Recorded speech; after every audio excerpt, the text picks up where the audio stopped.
na issues are report ya say when interviews ni be rewrem na fe ye de koye nim yeah and ya damani me daily graphic na emfoni e boha kese ne ye me boss me biribia honorable Chief Julius Debra one enipa makon 156 ana wonom akwa de aje aboni e friend PhD at University of Ghana, Legon.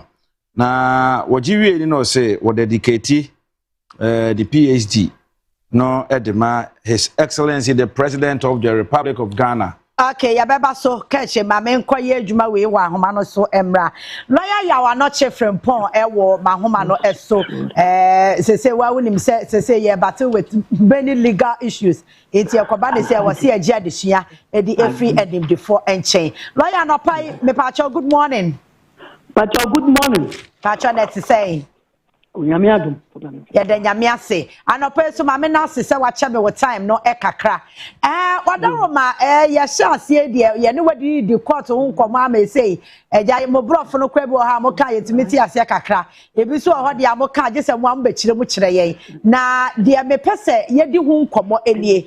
Enra na me tie Deputy Attorney General Justice Srimsai na o kase Ushe to me case no judgment baye any send yankomo ho no etie na nia wama hu ni se mostly se court proceedings koso a ye wankofukuo bi omo so eba abonti some be report here misinformation and omo de ba to once at the end of the day judgment no any information na edika konkrofo adwin no na afa ebo ebra wadaroma edenti na ama ye be sa nkomo we ya no pay Nia Etienne say. Nia Etienne say. Yemia Deputy Attorney General. Kasa asɛm ha. Fa bi no yene no ebeye adwene. Yesa fa bi mo ni nyina ese yene no ye adwene. Na momu no ewo nkyerase ewo ho. First and foremost, yememu ha say essential for to say we will be some asini. Yeah. We be court dem no. Emra no e wo court no. Actually say we need to me say we take notes. Our court dem we need to me say we record the bibia. Our court dem apart from a lawyer for ne a judge for any court adwumaye for be any to me say o record the bibia. Enti say ba me sa no a enam say lawyer for adwuma and as a court adwuma na kwese doctor for the any pepepe say ya doctor chiro bibia e nurse ni no nko anote ase na obekire na wahu ne ese oye na wonu a wonye doctor wonka medical profession no wo hwemu a wadwene ne say ne handat ne na enyefe na mom eye wo mu language bia wo mu ebisu enti journalist for no and as a media for no so te edamu ho a from so ya wo mu ye ne se wo adwene ye won se brofo ne ye ka no ho no ebia ne ye ka ne school dem no enye nokre lawyer for brofo no ye ka bibia for example memo one word bibia fa ne consideration in the law of contract the part of consideration in the law of contract in law you know you're completely different from consideration na what English Oxford dictionary mu no na ye no no ma bebre especially wa be ye lawyer won ko ka armed robber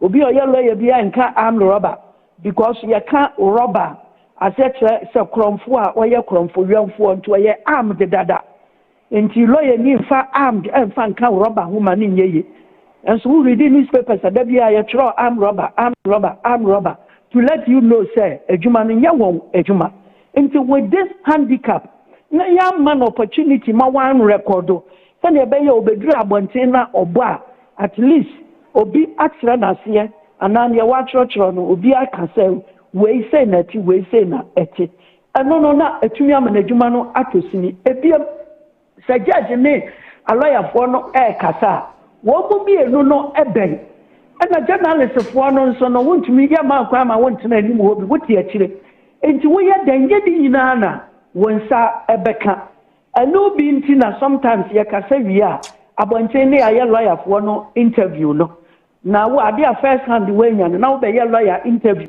na say lawyer not na wo na kasa no bianso nim say lawyer not ye CPP ni obeka ne a ebeya wo de or ebeya wo no based on where he's coming from.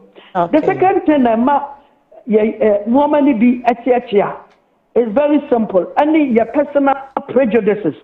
Okay. Journalists be court them. Not so record idea. All come be a no ye NDC oriented.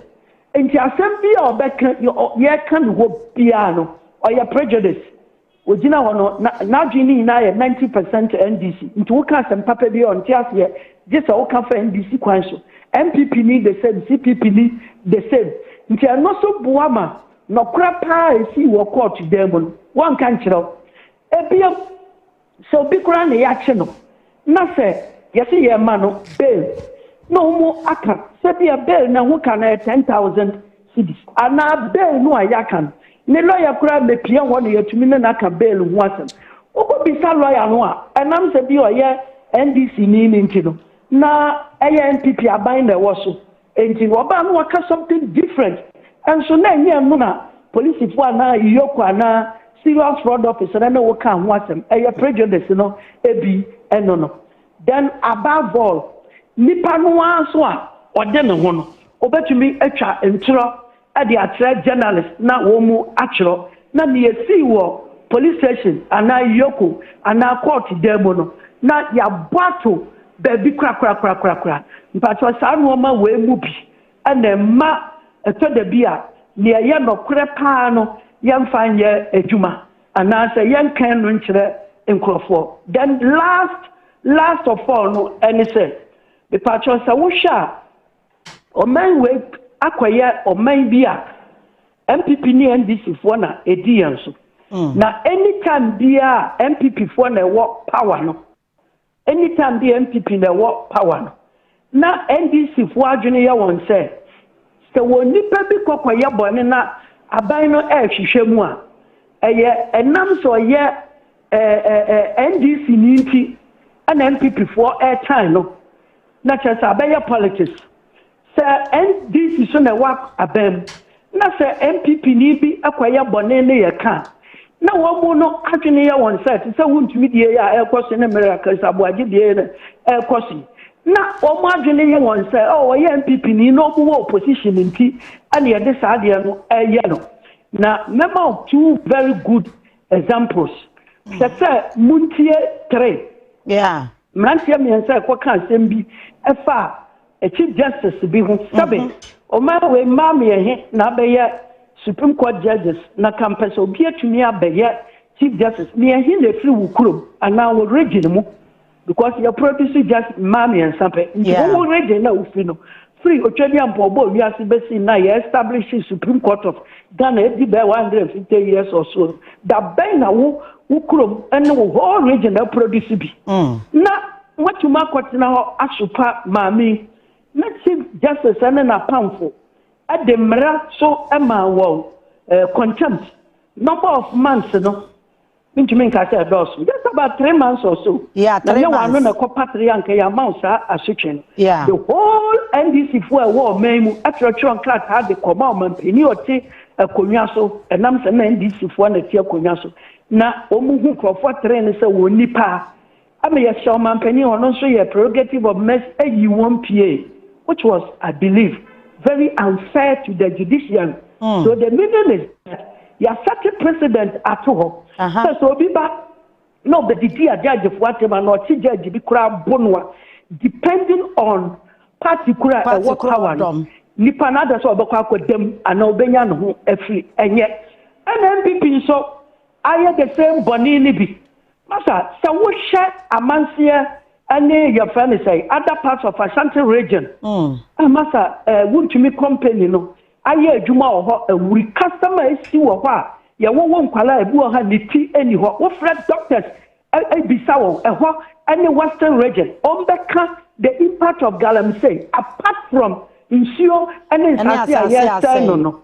Nipa Emmanuel the issue and the cancer are then you don't look at this, Darby. You don't look at it. Now we should be say, or you're a member of your party, and for that matter, chairman of the party no oh and the political the pastor say ya dey go dey lecture so man no enye if he say we are CPP ni dia PNC GCPP oh ya fin ndru ba bia and na won belong to MPP or NDC that's what I mean I know the say ban ni wudi ni pepe na mom so ya NDC na MPP ni depending on whether you are in power or not no you say wasam ya dey chow when you are in power it means to say na Akufo Addo magina nkasa ma sa konta mining company anya boni bia when you are off power ni e wusa mpasa we ye boni ni ye twe waso a MPP for mayor press conference say you political na boy ya wa not from point there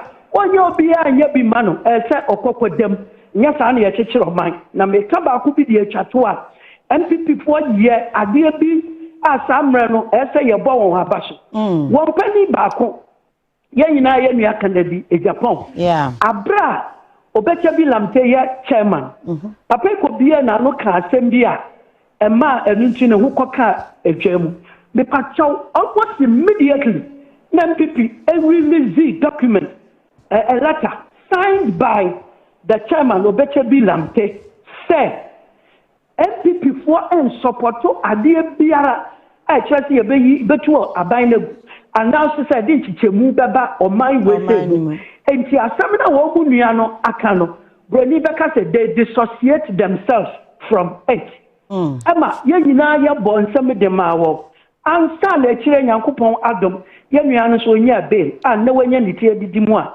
wote the bed because sana si akekire o man so bi ye ade no man no eno no egia yan shema organization kro no say ye iyoko say yes serious fraud office or Ghana police or commission on human rights enya na juma sania constitution na ma wo mandate na mra no ma wo mandate say o mu fanye wo juma na momo no menfa hu na bi emfa nto adwumakuo na ye wo adwuma no so say sania be ya say ya GP a o kira ye ba ye so ye be sesaw anu dia mo a o man no say ye judge a ye be bowato tamale mpacha moaye na say MPP so a NDC na ya yanso ye ba ye betete monkrofo agum mpacha amua obia so we share okay lawyer we share commentary am if it's time I want to me judgment yi e ba ya ka ba be si ne wa chechemu isi se asa bibia no ye de ye politics yen hwe judiciary no mo ankasa mo adwuma na mo ye no ekoba ne sa den na mukom like how do you see the whole thing some akwaye adwuma wie na discussions abeba about na afa emu ache na ya politics NDC NPP me pacho me no good so we bisa question we the moment you do such a thing no wa expose judge no rumum aye na adwuma se ne bosom so aye hwe sutua ne kam no wa expose to public I just say PI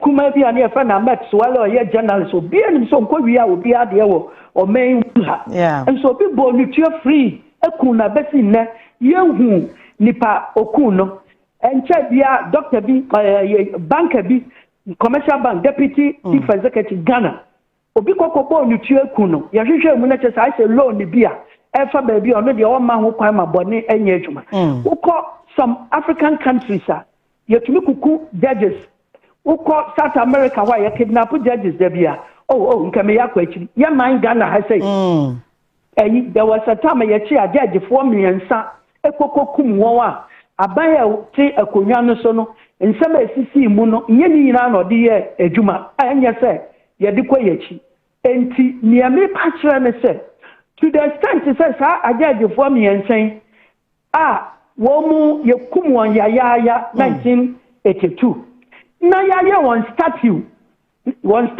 SCC Supreme Court ho it is a judge bi e twem anopa wie anwumre osha na de yema hye ne say ahwe na meka no kra say na beto me o nti wasam no anu yi me ne say ya fanka wonya public education say we ye dan aban nipa ya hye no uniform so onye na adwuma te say soldier police customs ani a judge for ani a doctor o bia be ye na adwuma no ye ni na be ye wo de doctor de omo ji nipa nkwa na mo eba police for na ya wo ye den obi be report wa police ni nua no kra nobody is about the obeba be to I no interest e personal May I sure say who follow want to me proceedings no we share number of counts wo mo e prosecute no na omo convict no e wo ho ene asotwe a na e ka ho a say ya hwe ya mra no emu a me pese wo cheche mu kakra because say me hu se count ni bi wo ho no mo a eno eye count ni bi wo ho no mo so a eno eye jail term ni ade bueno say run currently right because yes. There's one of the counts and no say 15 to 20 years sir no e beba na say pese ye hu say okay count ni different na yo me ko technicalities ni mu okay public dey no wo mu kasa ya technical na mo no ya ka ani ya generalize na say nipa no beti asiyentem okay say judge catchra wo say bi aboni nsia na ya dey ato so emu miensa na mienu na esikatua yes count one so ana we mu so dey sikatua na ya ka penalty units no nti want to mention yes sika na and the other quite them wouldn't me the Sikabi uncle bet you say where you go to media house you two for us so can yank eternity that who is Kakoko now was catch a two for us and to him. If you want to that one and you chant. Now my mentor near me and say I didn't see a gun of Walker and shall say judge why are dear what boy wouldn't me pa I didn't know one and they say near 16 years and then near Tessana 20 years in the Yamuno. Yeah. And a judge and a canny in our bow, we say, woo chat start 20 years. No, now woo chat and Ketuana at 16 years and I share 20 national. Okay. And you chat 20 no area in law, no, what you need now area and your friend concurrently. Okay. Now, when you're lucky. Now, Judge Necatro said to run consecutively. That means 16 nonko and the what chat 20 nonko 36 years.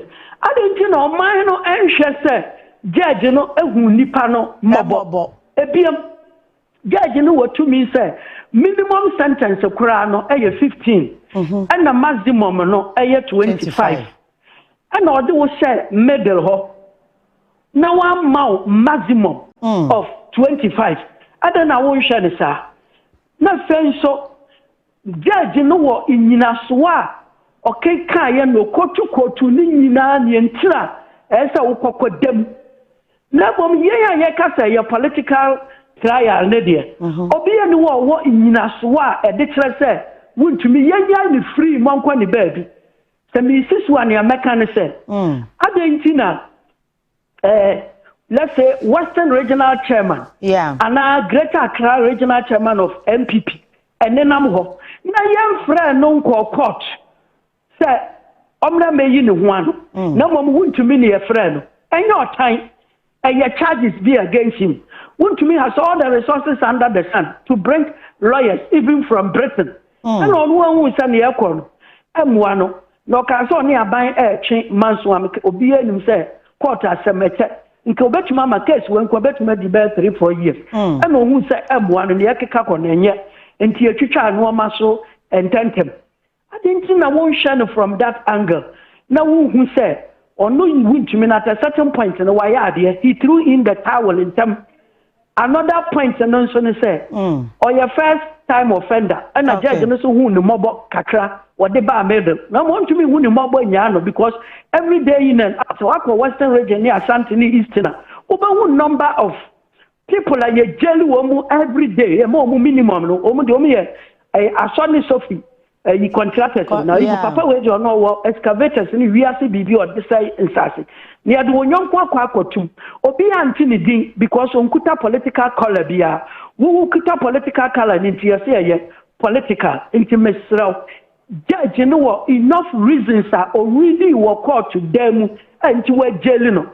Some reasons, our horse said, what you need to say, and task more. eno na odi be court of appeal akwaye appeal nti ye kom na kwaye appeal and you between the person na or the prisoner the prisoner and his lawyers omunkwaye appeal and the MPP for also as a party number won baby entna if you so mine yebu no when it comes to criminal law or criminal justice yenyi politics in film no mine to me nanko nanim. On the other hand, some were very good reasons such as a political judgment. And not young Kababua on pa, what more for one media and found what can would to me lawyers no. Now, nothing in the yara, Omunko file appeal no. Now, may catch us say, Justice Audrey Kokuvite on way ni Pabacope. A better appeal no, a judge, Miansa. A judge for so be any court of appeal, judge way, and Yamahama de Bay, Omo Hodada, or the Kokupite, so Yamahama didn't buy, or Hodada, or Yene Juma. And to Mr. Kokupite, no one interest, no margin yawn say, ye dictate man, no, ready idia. A true court of appeal, a judge of 1 year, me and son, and Yamahama and Ray or buy what the Omo, a Kobuho, Omunquaya appeal in them, no one succeeded. Because anything political, any to me, our judge for so. Na emuama yenuanensa meka yehu medasi. Lawyer me pa chance na mema wakokra no me kan yema mienu na abom no wayi ado ama me. Ya ne lawyers ne so omokoye appeal but they will seek senka court no ebema ne bail. Me pa cho eno no etimisi na etimisi a sign the city e na afen so yetie miracle aboagen so ano oka say okoyoko no ye mi son of 55 million scandal bi a ho asem but eno justice reside me tie no o say omo bisa no they have issues eno nti omo friend no omo bisa no nti so okoka say omo mi son 55 million ho asem a na say oye trofo san mi enu na pesa wo kabom na yi ano mame your first one we say first one no ye omokwaya appeal no ma siki for bail bail pending appeal pacho awo mbrani mu say ye di obi atum ye di obi asem de no atum na uko file crack say wo ye appeal e de amano a wo ho kwan say wo de bail application e ka ho no the reason no any say bi na wo case no e very very strong wouldn't say kwen bia so wo client no obedi nkunim na wanyaniti edidim enti sa wamfa application for bail pending appeal anka ho na wo ye appeal no nko a bia na appeal le better take 1 year and sana court of appeal no ana appellate court no akasa asem na wie enti e beka ba wie no na wo client no adam 1 year free enti no nyansemu no aban e de aka emera no ho se ye wo ade a ye frɛ no bail pending appeal na ye be ya wo de be hyamu bi na fe wo nipa no watumi atake advantage of the situation se obepafie nti ye beka appeal no ho ensem bewie no whether it turns na ekọ ade mawa na tese wo nipa no onsome aban for free na momonya niti edidi mu kura ansana atamno ye ka ewie na mo eno nso na emra eda ho emra no a eda ho na ene se the conviction no and a sentence na ye de amandi pa no bia na eye 1 year ana 2 years enti se nipa no judge na anya ntuma amani bail no da ho na bail process ni nyina kokodi be 1 year or more than 1 year let us say common sense mu na ne say tama ye di wie appeal no hu nsemi na nipa no watwa yes na kamia ye say watwa kura awie let us still no wanya appeal no hu mfaso because of always sentences are yet short no and one and appeal at the one a fat pa na sentence no wrong but you mean can fa mu obi abam na me kan no kure won sentence no ye longer near the mouth to say ya mame agrada na 15 years or so na ye long san okokwa ya dependent appeal ya ntam fa maw adentina ya ntam fa maw mmara no nso ni me say enam say sentence ni ye so long ninti no anhwe yi a ye ma wo bail adeche yara so wanu elibu ana oni na mafra wo na wo do ho akawura because pa sa wo betena ho no wadam be 15 years 18 years 20 30 years no de wo bedwane akoe pa yamfa wajapade bia na nimpo standing bail ma you don't care na wo ko wo bail because ni pe bia pe the fa ho die say anytime bia sentence ni e de ma no e ye long no wo kwa kope bail pending appeal court no enta grant na reason ma kan wie court no suo say e ye long into the tendency say wo don ho beka wi no e ye very high tiehunu so abamu bebrewo wi ase bebre ti so obi dem no onim say wakokum nipa nto ne aban beko ahye ana aman bi so no ye be hange wa no ye bobo otu na okoye bail pending appeal na wo ye judge na wo de manual obi a wonim say wo dem a ye beku no ana obedem forever ada no temptation hwe so dwane na ye ya na okọ ne be o dwane na nye ya sanye emfa osu abrobo tim ni otim nti menka ena ada obi na menka mo obi yam enhye no wo ye bail pending appeal e ya right na mom boa pa whereby sentence na dipa ne ko 7 na ye very short or relatively short na ewade a judge bia de mawa osuro asem bi besi no ne yebesa abo no kwa adu se ono ne prisoner na hyehyɛ ho kra na granting bail no odwane e ba ne sa dia mesrɛ bail pending appeal sentence no wo esoro no enye easy say judge bia ba granting e dia bon and that is the reality. Ena miracle dia no fa no twa to ma ye ena miracle aboagye no opache se okwa ne nya sansam no na ye bisa no pepache wo pese wo hu se eye nokra na enya nokra eye se ye twen na ne charge sheet no tata na ye de bond kwa adu no se eba out aye behu efise mremu no obi edikan kwa lodge complaint ansana aban panimfo ete se yoko ana police fo aba abechew ade wako na ye de wokwa eye complaint no lodge no nkoa hunsam ane ye di bisaw ne atie wo de ye wia ye de wako wo mpanimfo anim titiriw charge we ye sika na wo mu na so nti enye ordinary police ye be make sure say police kura wo mpani no or you be or law as a background ye yoko de ane wo nyina ye lawyers na ye de wako tena ho na pani no ne a lawyer for na atoto awa no aku say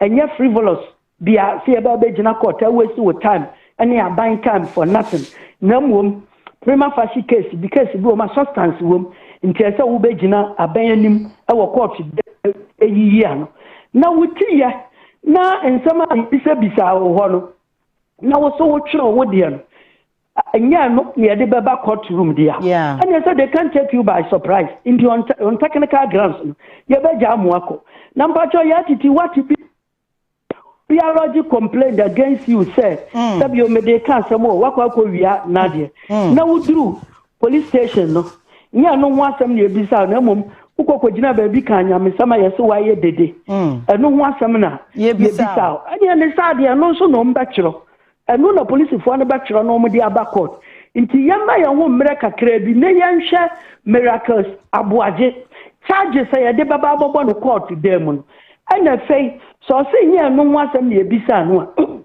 nsam na ebisa no mpacho nya ya no na ye de ka ye de pen and paper abisa wunsam ne yaka kira osam kira me miracles aboaje bia me firi ha say ni say na yesi say na maye me wo ho kwansa meye ko ma me nkasa me wo ho kwansa me kiro bibi nti me pesa me kiro bibi na ma kiro sa no ma na wo ba kiro no e form part of wa case and e form part of aban and prosecution no case e no ne be ba kan in court dem nti me sense su biem say what they say 55 million ho asem sana na yemisan no moma yantwan ne ehu ne ebesi wo court dem okay lawyer no pay me da se pa ne wadaje a wo de amame no pay lawyer ya no che frimpon lawyer ni mapa esan ye history and I know say baby a lawyer de ye pie de mesra say court nsam no wo hunim de na enyan CP kura wanya bi aka ho eti say court na se ye di asem a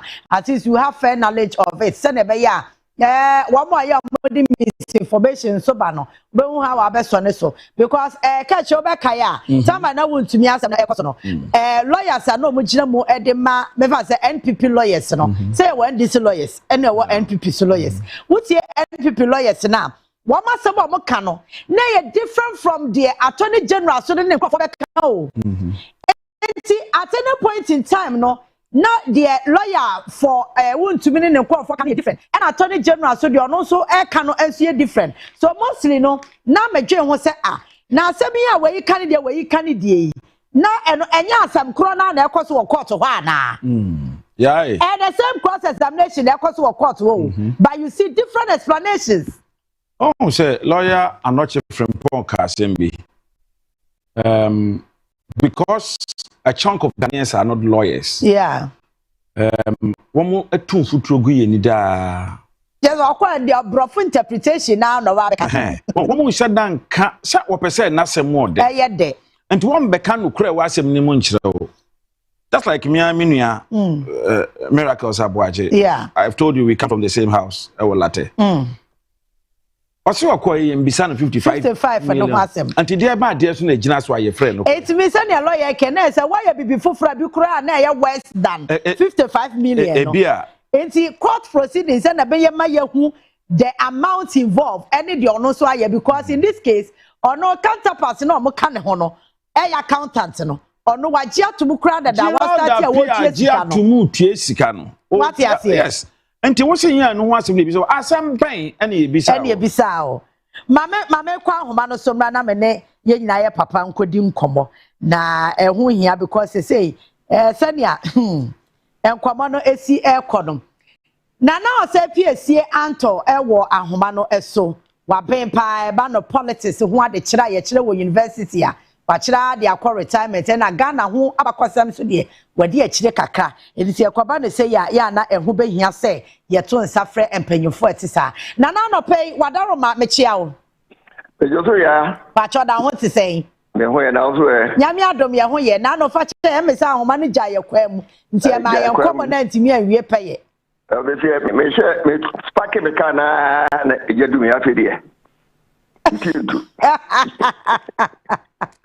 na me da se so de acha me e wo ho ba na no pay me ba se wo oboa ye nkakra wachre amanyosem ache pa wodi Ghana yamanyosem achi ene ho abakosem achi enso ache kakra na wadawo ma empempenso a yedru wo yamanyosem a yede ewra ye court nkompodie mu no wadawo ma in political studies no bibi sa wo ho say obi a politician na okonya asem e wo court a in a political communication ye betimi di politics na be frafra ho kakra eno so ye taxes bia ye betimi abo na ekoba ne sa ensunsanso ben ene wa amanyosem na ye no so yo ya me dase na meshia otiefo nyina na adisiemu eni adichemu yadeni na no sa we political science yo sa we geography yo sa we economics yo ni nyina gina eni ya o di beto amanfo anim se wawusu ene won tiase e wo amanyosemu yeah if you say you can't economics ya ejina classroom you can't economy ya ejina se yenya ya brabo mu kosen ikakam edi de obi classroom no ene de o de ba bonche no e bo ebrao sana political science amabo kosia no wo be ya politics a bo ebra e be political science no you say amanyosem no ni finsanso ne sen ewo yenya ohwemu a na unya be politician na be politics dia na koye amanyosem ozonum ne tere wanyanti atie ebite gani political scientists nkwani timi ya policia saga ya mo obi ankobi we are lawyer we timamunio nenso amanyosem no ejina se opepa obeba se omansika yankoko eni agya nyina no ye de be hyewonsa na o de ayempontuduma am ye nyina hu atoye no obi hu ko kan dua mu a yeah na afei wo de amanyo seye abefra amanyo seye enye amanyo sem okay amanyo seye na Ghana no o se ada ofreme na me chichi mu se ya bakosem ade ni mu no ye okru bi a de amanyo seye nkwa na di etwobo se bi mu dia ene bi so ba amanyo sem se amanyo ene edi twobo dia na say no in fact me some politicians especially over lawyers no me di obun ya pa enkanka udumi ebuaya judge le oti edwemu odi bae sha uko MPP party mu a udumi asemi emu achemienu woma omotai judge no echi se atemu odi bae no ne pepepe ebise udumi ye hwinti dia ama MPP party no ebi so omope bibia die wuro no ye na eduru emre bi kwa no omo jai udumi abrabo hye ne nsa no omo se judge no dia ye na say if I do mo station bi a say omo TV3 ya omo ye key points me me da no eye butu ho obi a wo andi apia kobi me ye ncheche mu a sebie mu enam se me nyina fa bia bia ni ti no me bodin andi apia kobi a wo de ontumi ekonuru mre bia o twa akọ esojaro na oja ni sensemu lawyer tachia obi anum se aja o pa bene wo so ba ye no obezu so mu kakara true eda ye bua no ya wonim se court ahye on the 20th e be wo wajane ade ya me ba graduate edinti no ebe edinti esa na ko asem kesie pa me nyina na de eya me ya say rule of law yeah most of Ghanaian lawyers omukoko oho no mukope omanu adiane no na emrano so ho se okoko to one ye di tiawa o kwa so maso kokko tu okay tiawa uti maso kokko 3 emano kokko 3 court 4 ya supreme court kwaro ye buatia uti mi sai appeal na a lawyer like Apia Kubi obe akoko fa paper bi aba in the face of everybody say sa judgment ni sakai crown sana judge no oko sinejum ya ansane you need court stamp hey it is when challenge ne say obe ma judicial council afra Apia Kubi say baby okonye free na mo frame nko me pati e frame nko na cheze Ghana no enitia obua eni ye mukra se ye ni bade bi akobu oman ne tete ye no so no na koye asetem eniti mesre se ye ni ekọ sukuu no ye babo disi ye bekasa ye hwia no kasa yi ye hu se kasa America no me de boa o man puntu adase menko ami ye die ntina me kasa enye eti de me no pa ma dwunu se Ghana no obie no a ohunu ankra ani akura omo paye mpuntuo ani e kankro yeso yenim se enipa mako biti se me de bi sase mbusa me o sepiti anto ani akura ka ho no yeso ye poma mpuntuo adenna opile ye no mo fe tie ni awon ye no mo di sie ni media houses are more tight on my Ghana ye no mo ankura o ta o my Ghana ye no mo akura o ta o my Ghana ye no mo ani e betra wo sa mo manya upper hand na da bia yesha no majuri yesha no majuri ade e di openly no ye no mo fancy so ye nya tata Some the Bawinia, Yapo Manuma no Museo. Yes, the Bawinia, or Pufu or Mamma Minister of Mitchell, or making it to tell our little Garahan. A different son of Maker, yeah, Matthias, your partner. If it's that, yeah, to me, as a child of mine, no be a dear, and in a good fruit penty. Now, change it out, no better than you. Oh, what is I? Facebook, airtime. And then you have the crowd, almost Kenyan system, yeah, a two and a one, a baby and one way. Say, Nana, we share your political space now. How would you describe it? And you then you're the mature say, you are openly, yes, you're tell my Ghana. And you are openly, you go on my Ghana. You didn't make my dream Shabbat, and you know more fearful. Sir, Media House, no Ghana, you can't pay, and you because individuals be aware. Almost, yeah, morning host, anyone host, who's the power of Mamboni. Name and shame, no, I do. Name and shame, I do. You see, I am no pain, sir. Now, Oma Kayamo, no, don't try to air condition, near no tea. Near no, you pray, class and so on, near a quick room, near the cache, and now, your papa, your wash a motor near the chat, near the quick room. Nana answer na memo akoto wa djuma so no political communication and I say politics a mo kire e wo school mu no se mo hwe ne mo kire no any display na e wa abonten na gab ne to say because obi be ko school akwa political science and I say political communication na nipa do be ba abonten no oba ba communication ama political party bi na ni refi eniema osua wo school mu a enkoba blende with adwuma obaye no na onu anim sade a me kan ye ntro by sense eye me political party na me ka ede amanti no na ni refi nimdi a woje wo mo nchen wo suapo mu no ene ti se doctor okosua si titwe nipa koma oba ya to de wo de ntoma kate wani a ye nipa no bo kun wo mo Saya pepe ne tie.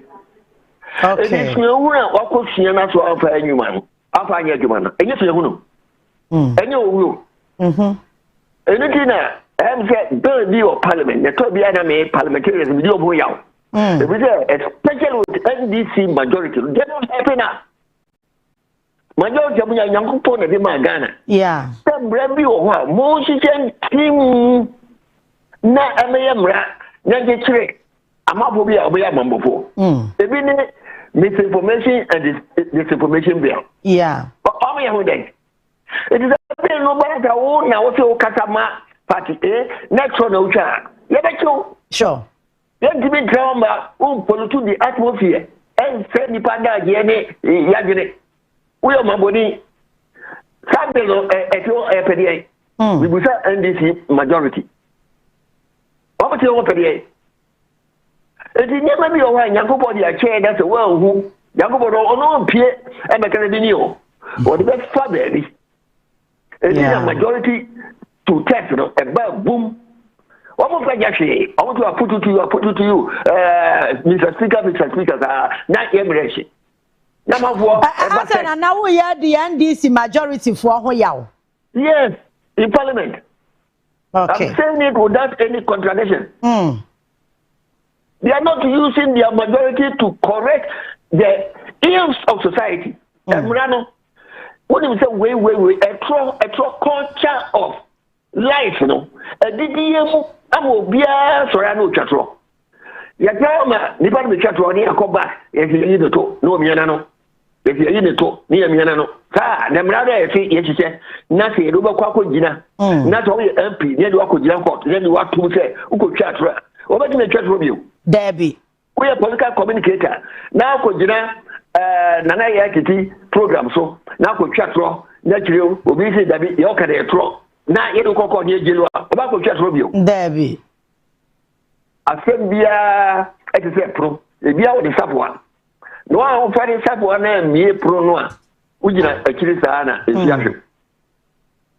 Nana no pay. NDC majority in parliament, you know. All me the Ghana, they are failing the president and they are failing Ghana.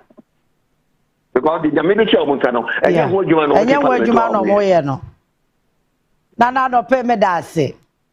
Metro, yeah, me that say. Yami Shao. Nana or say PSC Anto, a political analyst, and I no pay any no ecodim community. Semi yana nana, wa bonne tofano. Yeah, shall say majority no more, yeah, useless, MSH. And nana so the other piece no. Yakawa hasa.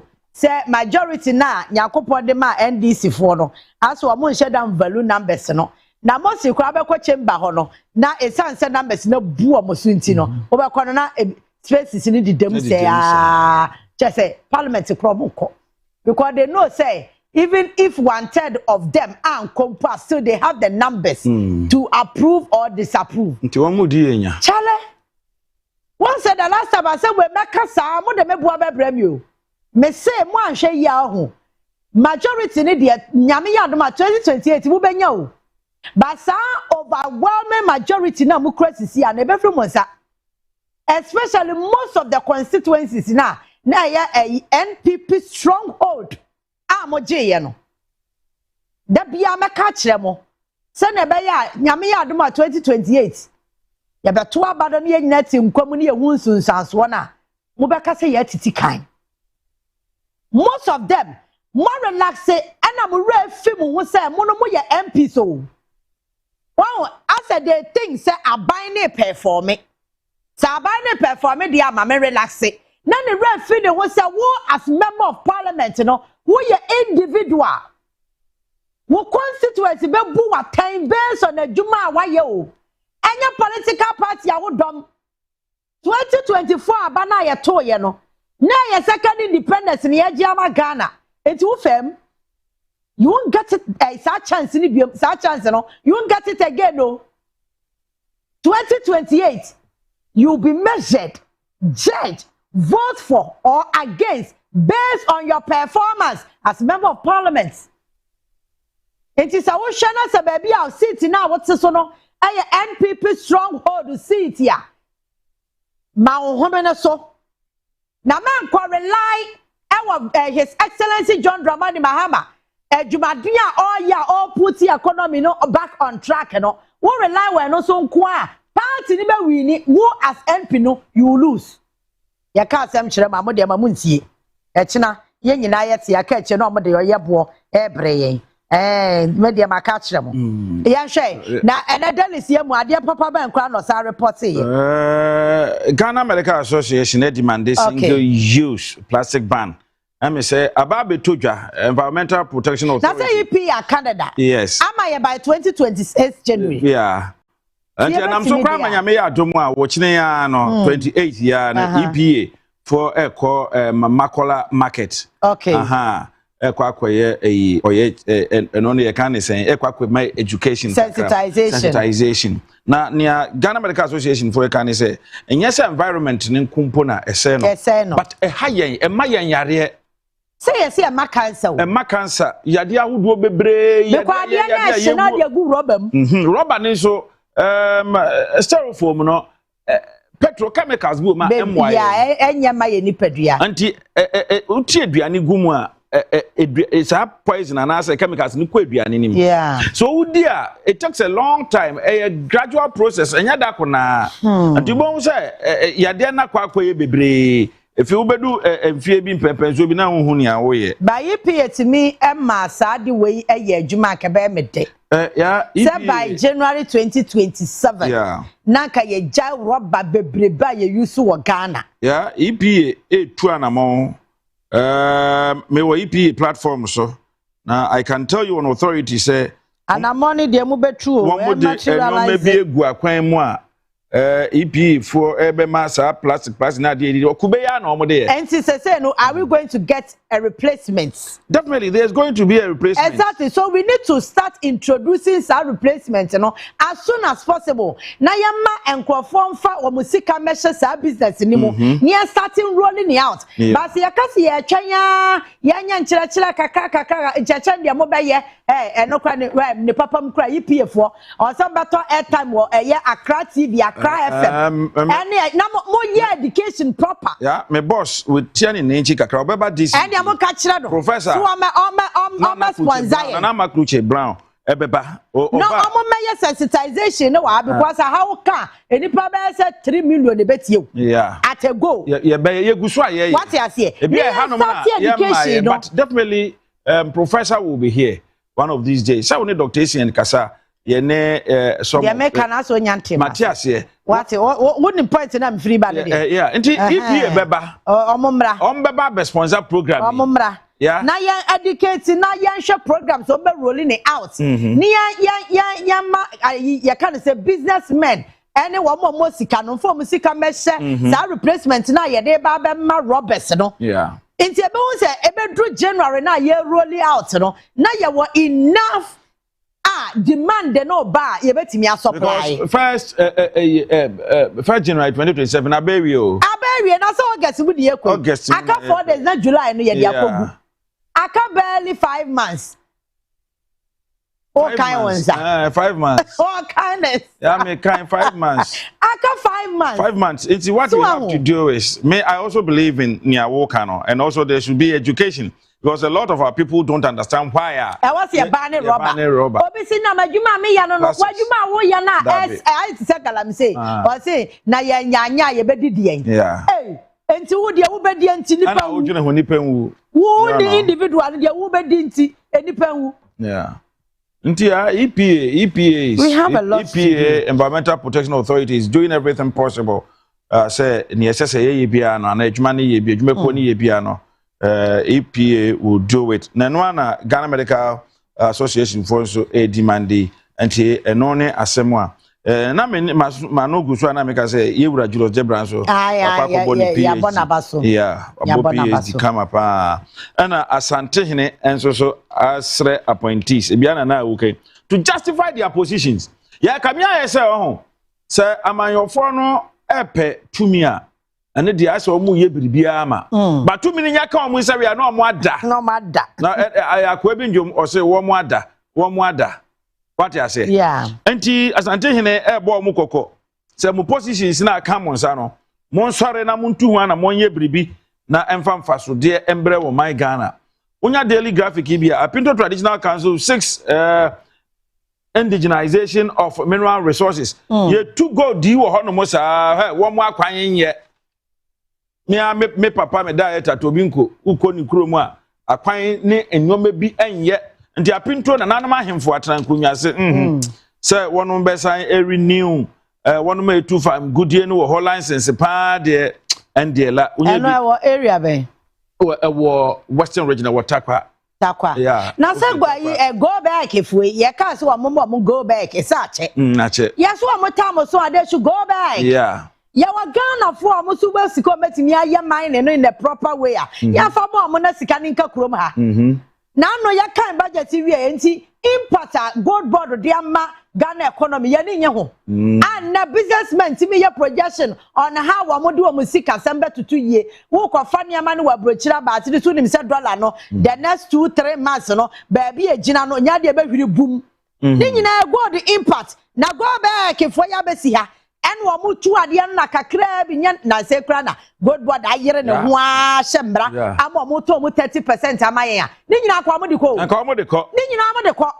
tuna na hemfo ka se we de me na nanom ya adwen companies beti say Anglo Gold Ashanti Edua Prem ene Gold Force ka over the years o sha da amaya yeah ana se ya nyame adom wabuama eyeyi MP akwaji kwana kwahwe da man say over the years na gold force ko fokotu gold wo 100 no mo ye wo mo ye hwe wo ma anya hwe agreement o mo ni community ni kura san ye no wo ma anye yeah enso mo tu gold na tu e de ni nyina akọ mu kurom na say Ibrahim Ahama na aba wo ye kwan any project e betimi abuama community no anya faceless o ye nyoma bebre wo Ghana ni sika na ka nyame adomo so kra de ni gold no otu a wo de 100% ni nyina koma gold board ni empe we ye pede yin kaya motuom go back they will go back wa mun ko bu krom ye betu ya de President no say Ghana is firm commitment to deepen 70-year partnership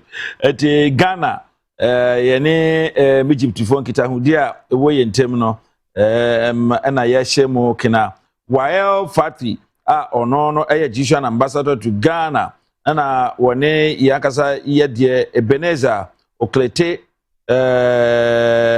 Talabi ono nso ye Ghana Deputy Minister for Interior ehia ye fe yewra Desmond Ajimai ba on your chief protocol Minister of Foreign Affairs and Philip Balo onum enyina eka ho na wonum aka bom de omo nsa hye krata se efe de Ghana ene Egyptia nyonkofa no ye hyemu ekena pa ama bribia nso so atoto na kwan mu ya se ukọ so eba makrata fa ye dunsia odogo no senior high school nso school ibebo ase no emfie eduo wotwensia ne 86th anniversary ena wonum edi na wonum ebo amanfo abaso esuanfo ni bi abaso achechirefo ni bi abaso na fe challenges ewo ho nso mo edi etudwa alumni for support ni ade nyina unya daily graphica ensem wom na the base for ena eka say he mo se moye mema mo de monka say monka say mu yi Kennedy Japan efri MPP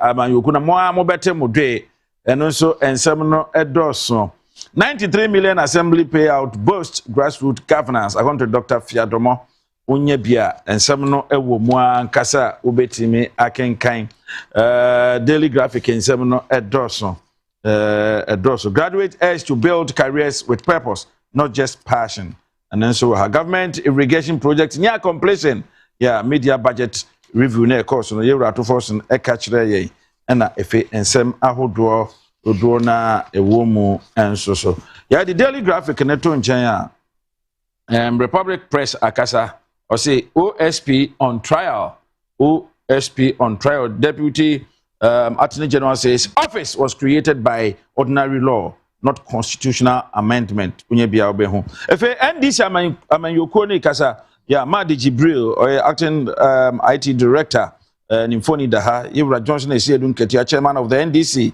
and I want to make us say obi bia wo wa be mu opese wugina dibre bia no omfa ne dibre ni to resign ansana wetimi akọ pressa dibre no enenso edaha wo Republic Press enim he ya one mo di nsem bia atodwa untumi new 20-year jail term before judgment appear could be drops bombshell nokre 24-hour economy implementation far from reality edusa akode na working and a final batch of Ghanaians one so South Africa non so edo mo air balance so last face so air baso ntunya Republic Press na ensem ahodo ankasa na ewomu ebetimi aboa na onso ehu sede oman no esi ekro Archbishop of Canterbury arrives in Ghana eje Christopher nyina say oyo Christian so ugidie mu na ma ugidie yen adwuma Ghana Medical Trust Fund enso so akọ otekọkọ so o say etu abebi okotoko hene ene na akodi enkita ho na wonom akọ ka kire no kwane a Ghana Medical Trust Fund for enam so a wonom totonioma eboama nioma nyina so akọ nenim eno unya Republic Press ebi ewom OIT the Ghanaian point enso so akasa na KGL group na wonom NJMFT abomu wonom eba besi diagnostic center kama ewo Rich Hospital nti yehwa yewura dade ye pani kwankyerefo ne da KGL ano ene nimpanifo bi etu anamon a Rich Hospital enche wonom ade aso bofom na wonom ahya diagnostic center no ama aboa ma yarehwe ekoso ewo Rich Hospital nenso etimi edimo. We will not allow this again. Mesha emfoni wa Stan Dogbe Stan Dogbe nimfoni edaha Stan deputy chief of staff nimfoni daha ena Kenneth Gilbert Ejay onenso so works and housing onenso so nimfoni edaha one mo say he wa wesi dan esi nsuo kwam wa wesi dan a permit enni ho wa wesi dan ensese usi esi bebi a wesi esie no yebe bubu ni nyina yebe se ni nyina otumfo ote kokoso abo IGP abasopa o say nipa on any team o say nipa beye mako 445 a yacho mo Asante Mantem no eboa efe Gabon president enso eba enstrahwe ewo Ghana obedi enefua mako miensa ene na so china na no eba behye sa na namontuo na obetu Ghana no ase police afre peaceful homo celebration na waka say wa ubeye basa bia no ade ebediu nti unimu ana wahwe hu ye 12 economic figures that matters from Ghana's 2026 media budget review unye bia ehu hia pa obekenkan na wahwe ni nyina mu nti we krata frɛ no the point the Ghanaian point ni amedi twa to okra no asem maboso kra dada Ira Sami Jemfi a different gold board was cited 5.44 billion surplus. Wow. Lawyer Sami Jemfi ubuejuma. Onyame wonhira ubuejuma. 5.44 billion surplus. Ya say ya ka surplus out ya say. Yeah, the chese wonyamfa so am bia beka. Empropro wa no. Ne aka ho no. Ne keka ho fiafia ho no. Sefa beka kire wan fiafia ho no. Yeah. Waya de na as employer Julius Debra dedicate PhD to John Dramani Mahama. The base movement and omo ade MPP so omo akukudro ye mema pa wo nyoma mienu business an omo ahen mu a omo mpam Kennedy Japan Free Party ni mu na ye nhwe AG prosecute ex metal manager for 280,000 US theft and then so ebi ewo the Daily Democrat mu a unye bia ebeboa pa na wetimi ehu nchiremu na nkasa can Ghana really do away with plastics and also asem sebe adade Jemfi na wachro na ye bisa say Ghana ye plastics ya nsuo to a ukohwe pumu a ukohwe kolemu a ukohwe yemfichira ukohwe egu onum bebre ya ye twa na mon say ye free honum by 27 ye sha se ba ne plastics na de ebetimi ayeye ana efe jepa target 383.65 million investment drive in middle belt. AI ya be openi bia kasa kwese amofa yeboa I say the AI infrastructure race is not the only race that matters. We need do na unya the robocrat bia ubetimi akenkan na waje enchiremu Daily Democrat no wom. Ndi ya we matiti eni no. All right. Bia wo penchire mu bia nyakrata yi bia mu bia na uboremu a ensem ankasa ne wo mu a obetimi akenkan bi. All right. And pay your chance and make catch us a quick update on that Sagleme housing project. Mr. Ghana for the one na ebisa ko social media nkofo di hu nkomo me ankasa kra me bestie nana ebiafo Jana kra ye videos say na Sagleme no be kan how far me pacho we etia wa na me de emma information kakra ba gather from Western Housing Ministry led by Honorable Kenneth Gilbert Ejay and it's proud to say NPP bears it no omo de Sagleme housing project no e de ma developer bi say onkoye su adwuma won say over 8 years and NPP bet na akonwa so a wo mo abandon project ne say nya de a wo mo beto aso wo hwe edan a na ewo ho over 1,000 housing units na 1,506 units and na ewo ho na ya complete baby crab de utimi say na the WC nomine enkonwa nyina hyehyehye mu ana chese utimi say ready to use enesa ena President Mahama efri abemu ena nanado dan kwakufu ado ebeto aso wamba na omoyo amadwen say enyo mu na si ye ne de ena na chese nya de a wombeto aso ene ye de ko echina ye de ba ena Sagleme housing project eka hwa Ghana fo ye deda kwan ya mekwa wi akire eniema ye to ye se ye de ye ho adwuma ebi ko wie mu enkonwa ne chese ebi asai ema efa so de ye wia ne kura budi ja ye ne se wo mantimi anye de a ene wo mo ebeton nda no na President Mahama ba ye zanse ono eno ye Saglementi o se nhyehyeye a omo ne developer ne ye no nya de aga na ye benya so mfaso obia emwayen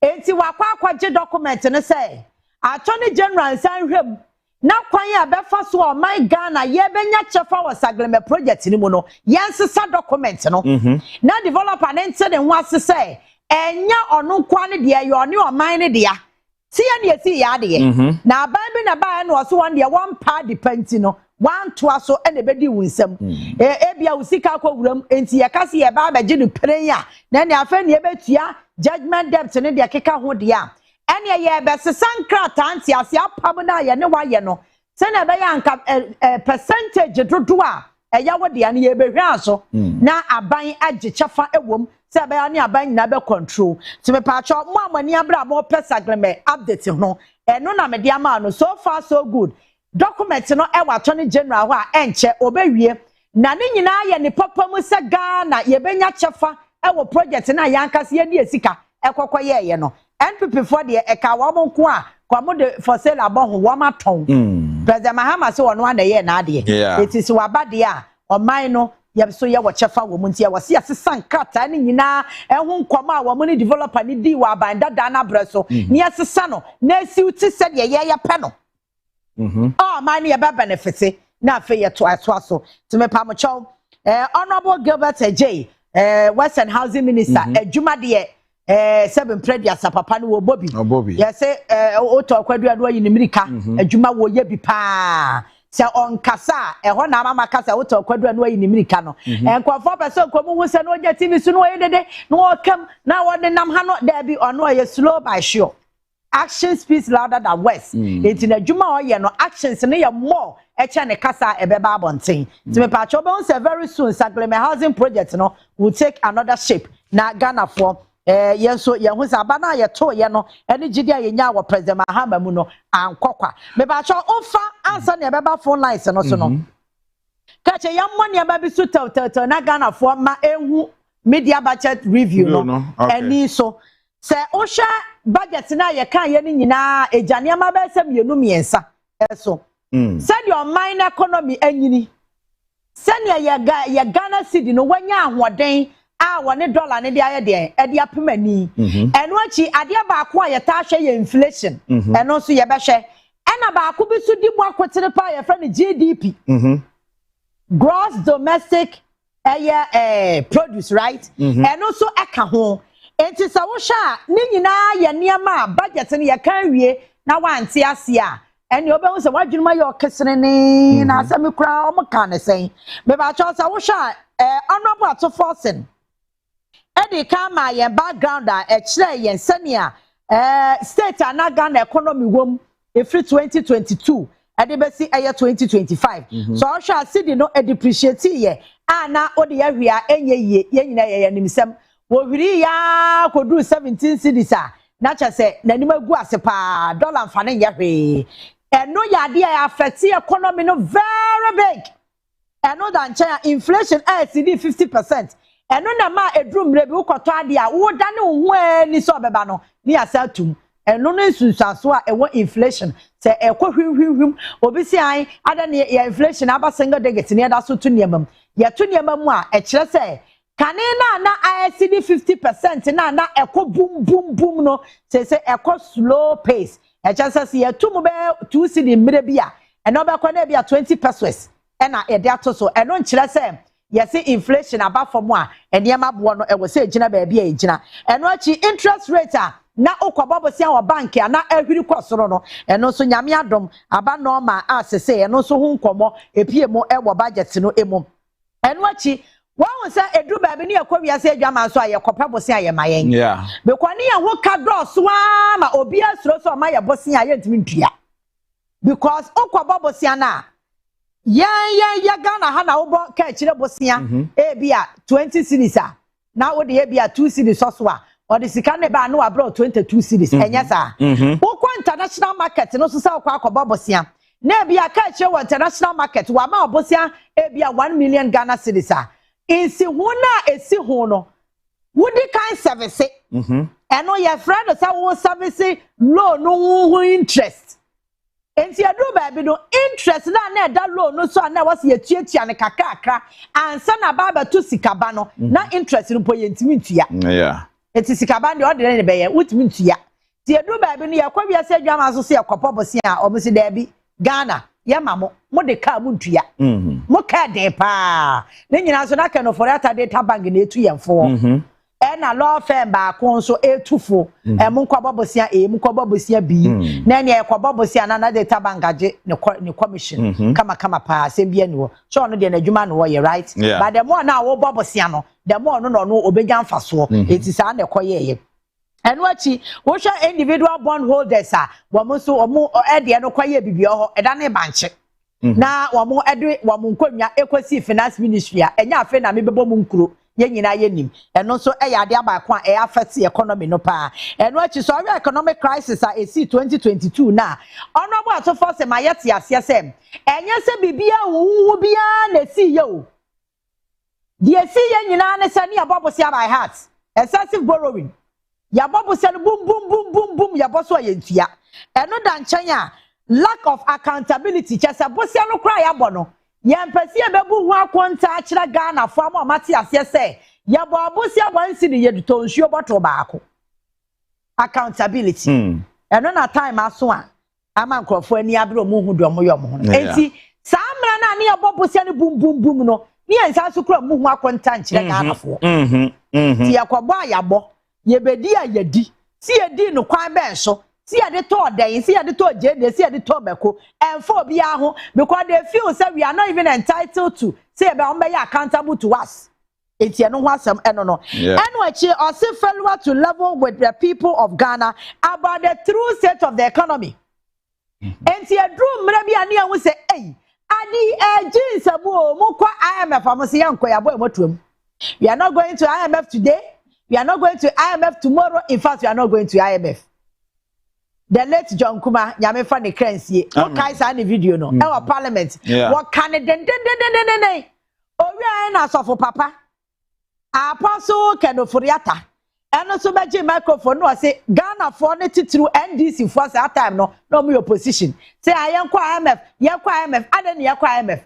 Or say we have what it takes. See betimi aye man ye time no man no akwa ohia mu amana bro so a enimdifo nyina tu amofo se se ne mabobosia mu ntimi ntuai na mokwa wiase adwama so kopa bia ye mamu die mo akwa IMF a enye yi amsi alala me yanko etu amani ba mo ho soro na economy no atonsuum etonsuum wie ye no ansa na mo ka se ene wo de anya hwe akura se maka so menwe ti ne IMF ne ye be den ye beko ene se Kenoforiata ene nanado ene Dr. Bawumia the best economist wo mo de call IMF eti na ho asem no afa betie die nti na economy no bounce back kaka ama na adwadifo hu omo ho ano transformational reforms no 3 atofos yankasa de na de asem eti sorry a waye bibia ye fa no fiscal correction sene ye di ye sika no sene ye spend ye bokade ye niema saade no waye ho adwuma eti se wo hwemu a sene na Ghana ye bia ye budget kra na ye se ye be generate 2 cedi ye be to bottle water na mbom ye hia extra be ye 3 cedi side be kwa koto e bia camera ba be si studio ha so sa 3 cedi ni ye ni ana ye ntimi generate inti ano sa no e wo se yakobo bosia enti ba wo se ye be ka no e na budget deficit na afa ye dia ba be hye brofo ne dia akese enti ye be wi akire no na yakobo bosia bro ya ho oden so enti honorable Atoforsen at the fiscal correction at the buy so na be ya procurement ni ayi contract ya award rough wonim say dru ba bi no institutions ni timi award contract ono aka say oni sika odi tuawu eso no wa award ti be wi ache no na be ye ka ada aban no so ebi na ye cocoa board a cocoa bottle na ye de hye cocoa beans no amu award contract ne je ya ma me ne wo kasa sisi ye cocoa bottle na ebi da so support o mon clear you ebi da so support ho mon clear ye obi aso nim say cocoa bottle juice sack no ne last span wa kwa abro so amenya so so to be kwa be more than 2-3 years kura na say atete na say ade no me how to describe it ba obi a wo cocoa bottle bi anim and e say ye si ye no en she da nya de an ne life span e wo soro but NPP abai award contract ekra sa juk sack na cocoa bottle no be pem pot I be da so tim one ma yen clear eti eyade ba ko atoba ye wa correct say wo ye institution a ti say EPA wo pasa ukra eye ensuo be 3 pacho wa ora ahode abetimi akra sen baako wonko mboro baako eti nya afa na madam for the person me ne na kwa campaign ye bre ye ntino at all cost e was me award contract ma no eti ye ba award contract na ba nipa na kwaji loan no de akwa ye ye delivery e ba wi ache na institution ni ntua kana na ya asem o twe ma se oni sika enti sa physical correction no and honorable atofo say me ba ye say untimi ma contract by heart untimi ma contract anyhow sir. So one day so as institutional me award me nko procurement nko ye bibia wo ho enti eno ho asem e ka number 1 eye transformational ye reforms no e ho eno achi ye fra bibi modernizing tax regime sa omo abolish yi levy right Ghana force ye titru ni NPP for ai ena ne wo mo abolish levy mo baji bia ambenya sika de aye adwuma ena de keka ho omo wie no mo abolish emission levy omo wie no mo de COVID-19 levy so eka ho omo wie ena VAT on motor insurance ni nyina wo mo ye free ho ena wo mo de AI driven custom reforms e de eba ye ene I increase revenue generation by 15%. Are we on the same page? Nana Danko Akufo-Addo any Dr. Bawumia any Apostle Kenoforiata omoka omotuma bo ano no omo introduce yi levy omo de emission levy and omo de COVID-19 levy and omo de betting tax e de eka ho si yentua wonim sa taxes we ya tax bi anyansa bi anim but esanse na omo pe lazy approach omo timi dia gisika and omo de benya revenue no and omo introduce sa taxes hunu ni nyina de ma yen ato ne president Mahama ba na omo si da bi sa tax ni nyina mu ntwa munyi free ho de ye beti bia ya ne say tax de say ya ba ku pempo na obi nwie bia na ni nyina ba aban ho a ye hia taxes bebre ana mo de publican AI ba ye na no na me catch us say under the leadership of Dr. Anthony Sapon say GRA aya chase be how to describe it aya so attractive obi e di mra so because one ni mra so amra be chew obi anu ni asemo ba wa ni mra no so amra no be chew eti wo hwa AI system no mo de aba na sa 15% leakages na wo ho a ene abaka aban revenue ho no akwa paper e-levy ni emission levy no ne betting tax no ene COVID-19 levy ni VAT on insurance motor insurance ni nyina no akwa kele no eti ahunya so betua sa tax no pacho eye reform ba akopɛ no AI na omo eyusu ewo port no ene wontua taxes emungu na biam na mum kakra na ewo ho no ya makwan matokuro bia nsi wo ba bia that is auto forcing for you eti eno ya ade ba kwa oyeye ena ode o share comprehensive VAT reforms ebema distortions name efficiency ebetimi aboama compliance enso aba no wo mo ede ba ye mpacho reforms etoso emiensa complementary fiscal policy for inflation targeting say ebema inflation agina baabi a ebeboa me no mienu ade ba ko ato force target ye pa because inflation no anti amagina baabi a ye wosisi ye anka me no mienu aboa bi ache yare because kwata de woda no wa obeba na yesi bi abeka ho enti wontimi mpom budget wo sika edu baabi na adwadifo akwa kwata de a wo kwata de ne 2 cedi a ekina abekwa se wo kwa kofa bi bro bekwa na yesi 3 cedis na yesi ya to ho be 50% as inflation no ebro 50%. Yeah. Nti sa na niam ntumu no esitie eti reform ba ko a atofo se ye ne sese sa de a yemma inflation mra fom eno te da nchen a yenhwe kwa be fo so ebetimi aboa ma Ghana sika na nya ahoden ena omudi gold board buy ena gold board magic gold board magic ni nyina enti eno so ye reform ba ko a etimi abeboa ma oman ni sika se makoye pacho tie wie so wo hwa ye kano key transformational reforms aye kana ye obibi afa no real GDP growth aban ne ma ne ho target ade ba kwa mepese ye nyina appreciate no aban ne ma ne ho target no no wa hwe say semintimi enya mpo nuru target na ma set na e wasa me ben ho kakra ba sidan Kenya me real GDP growth wɔn target na 4.8%. Nyame adom wɔn achieve 6.4%. Ɛkyɛ sɛ wɔn a exceed target kora wɔn de ma wɔn ho. Non-oil growth. Enyama enya fango ho nyama yebeka se eno netimi ma oman economy nyini pacho se oil no ye wo petrol ni diesel ni wo sa no oil part na ma economy nyini no na target ye 4.9 nyame adom aban no make 6.3%. Eche se eno so waye den waye CD ne target international reserves ye wo bibia ye fra no se amanane oman bia wo ya won hihye ya.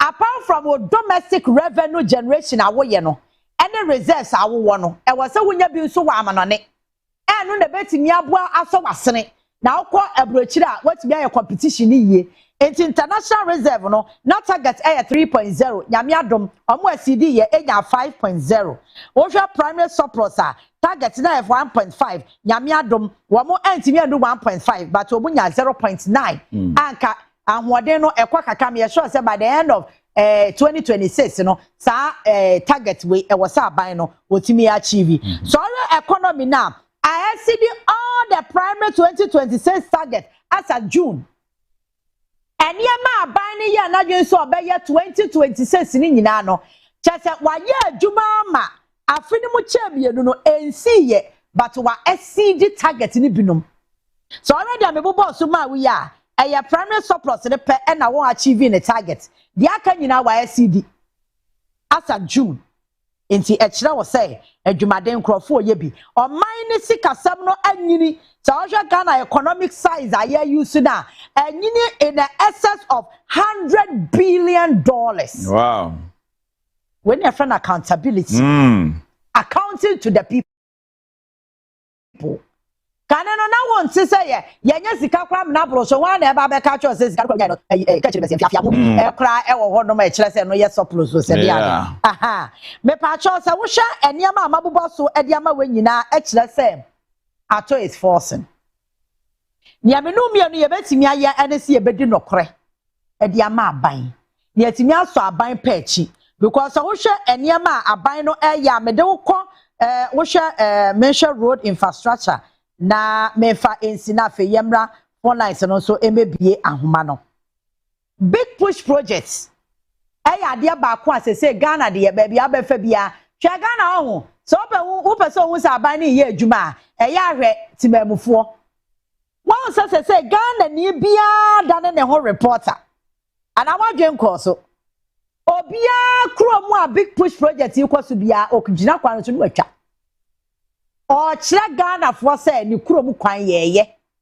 kane na yenye saa niema ni nyina no obi a hye ne wankora no wadwen ne ho omo a ebefo omo no ma ye demonstration at esi abonten ba say wo sha Kasua Widiba road eno de me akasa kora ma koso be ye premier no sem premier sa betwa ba be kire Takrade Aguna Junction super eguso aye ofanko insewam ono se sa contractor no ye Ghana for na wose ye boni minim because aban ne ka one ne ka one person eniti eno ho asem no tepago so adenta dodowa se ofa adenta dodowa kwan no so a enano no obi ka cha me say as a contractor no na say de why increase speed that what the year adwuma yes because kane no onam kwan no so a won hye da hu improvement bia said the nipa no ye slow motion bi sada no me say a contractor yi wachi sika na so adwuma wonye na eno achi na mete se awa mo ya bridges na it take time pa it is so mo ya bridges ai wo kwan no so na wadwuma so mo nya adwuma ba na mo ye adwuma won say so mo ni ta denta dodo wa kwan no a utimi say contractor no say wa biam wa feeling and e bi kwa ho wa start a auto pavement blocks no near what emfimfini nyina wa start a auto wo hwa a free is it amount from osamra hia e de ko ni nyina no wato enti eno na ma meti ase ase na chese bridges no slow wa down wampa but yanso ya pa ntem enti mo ya de ye besi mu kon so enti eno so eka big me pa cho sa project no e inherited project o akufa do me na de ma contract wo mantua mantua that's the difference enti da bia me catch you say most of the projects no inherited projects obakwa na sika bia ni ho de na sika kakra wa ho te se wuntumi de ya yade ma no eya akontomra kwan na oji mobilization a wan ye kwan no de me ko twaaye no me kwa akontomra o enya se yese me se me ko nyina kwan no so the video is on our page okwa Accra TV page na obehu se ewo so oji mobilization na kwan no wanye oye gata fiafia bi contractor na yade kwan na ma no sisi ano wabubu gata siri nyina na fe wo se biem me kwa wo hwe bepo kakra kabia esi kwan no so a se wanye kwan no in a certain way a koko trailers na ye omulodu kɔ honom no nyade o metimi abobepo no enenti eno so yade baako ye wo tema aflawo panyi aflawo wanchi sola atimpoku ho aflawo eye tumu eye hani ena lora tumu na vrongo Winneba Cape Coast Takrady Road ni nyina ye government of Ghana projects under the big push ni nyina so mepacho eye 2026 budget ena achieve sa ne mani nyina wo hwe big push project na me kasa me kan a owa bi wo krom no de wa wunim Accra Express Road wo wi say wo ma clear kwan no say ba bi a be fa ni nyina aka Accra no mo ya wie na me de da na me ka kire President Mahama say me sire no senko betie a omo ne ho modern anaka contractor a contract no fa ma sojafo no omo ha pa o yeah I'm say you are not the first or you wouldn't also be the last. I'm saying somewhere last week I was in a meeting with some people. Yeah. I don't know. Say no, you were not part of the meeting. No. Asma can say a contract can farmer soldier for. Farmer military for no. Military for no ha. And no judgment. Very serious. But the question is, one more cry now, one more go Ghana. Onyamia dem to Kobians here will be a. Omo sorry, I be a one more do one more peacekeeping with Lebanon ne South Sudan. Boko ni ade. They can do the way. They can do it. They can do it. Mo fa mo no mo nyama ye. Ebe contem. Because contractors here yama mo projects yi. Agboja obre o. Oro mo kwa mi agboja. Chese contractors no but I am the so say what the fear bi a contractors ni mo. Enti edo ambati say road minister ba you road pa no ma increase your speed obia person or SCD ne target na omode ama no na okwana se wo so nya achieve ye dia na se one wo e dia face so na wo hwa adia ba ko pa His Excellency John Dramani Mahama papa we yankasa ho me say oye record setter o and also a chairman from bridge me ya sure say wunnim ho a na sa project we nyame ya dom na ebe wieye na President Mahama ko commissioner enye constitution na mekwatia no pe wo senke ma ne tetem apa o na me see me adọ so achi aba from panto no kra to da bia se be ye beba obenya afro kwa na ya asem eti se nyame adom na President Mahama so the bridge beto so na ka afa so a unim se sa areas no Enkwafo ase de nti a omoye lawyer to ebia NDC but former president Rollins on the light nhoma efa nsu ase e de nsuo ekọ sa areas wo kọ afran place ho nyina o enti etoda bia ne amadi bo history ni bi ho wote a obeti ase enti for the first time in the history of Ghana His Excellency John Dramani Mahama say obeye bridge from Adosu to Echiaman from Eno echi Dambai Bridge and the crowd ya miyama koho. Ya ne minister koho I think last 2 weeks and 3 weeks. And we share a juma contractor ne ni abra oya bebwa power ye 1.49 kilometer bridge and one more eye adoso echi amount from bridge na 3.6 kilometer. Ewa papa ewa President Mahama se obeye yemfa mpaibo internet isin corridor roads ni say wutumi se bebre wo ho no ma wo mo eye na wo ma mefa agri sector no to a wo so se ne be ya ye beba phone lines no so quick one se wo hwe enyema agri sector ekoso a kire wo se nyame aye ya dom pa se wo hwe policies a wo ma roll ne out job creation ediaba 25,000 direct and indirect jobs agriculture road and under the road what agri zones no a produce nyasem so contractor no ye adwuma fa workers ana workers yeah enti and also ya ade baako me pacho farmer service center policy baako bia me sure say nyame ya adom na say ye set ni nyina aban ye ni nyina awie na oman no ye sha asese ye nya so mfaso a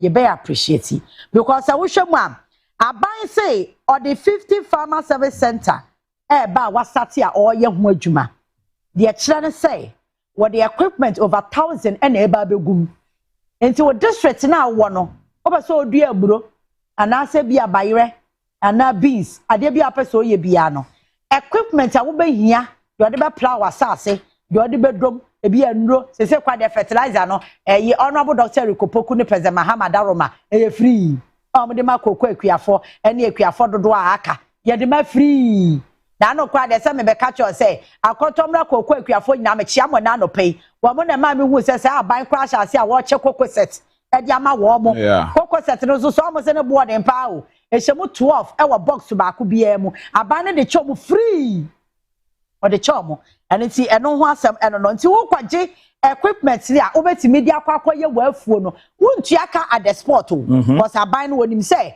wundua ya de na wutwa sika ba na odi kotua nti aban no so bakwa akwaje equipment no na odi akwakoye wadwuma na wo no ba ye ne ba na se wutwa kakra na wo de current sa na ma no wakwa kotua the main idea and say ye de be service machines na aban akwakoto no say na be ya at any point in time e be ya available for use into me pacho and no yade ba ko amani age wo pa another agric sector so our tractors any heavy trailers wo mo ede be ba e kire say agric sector na be ya kono ye mfa manpower nkodon him ya basa sabi na ma agric no etimi aya kono pa dia mai eno achi wonim say aban no what the $500 million sha oil palm development mu engo abengo ai abengo so what you say ye du aben na ye di bi di aben kwan no ye di bi ye wonim say oh ye o man ben pe no mo ye ngu bebrebe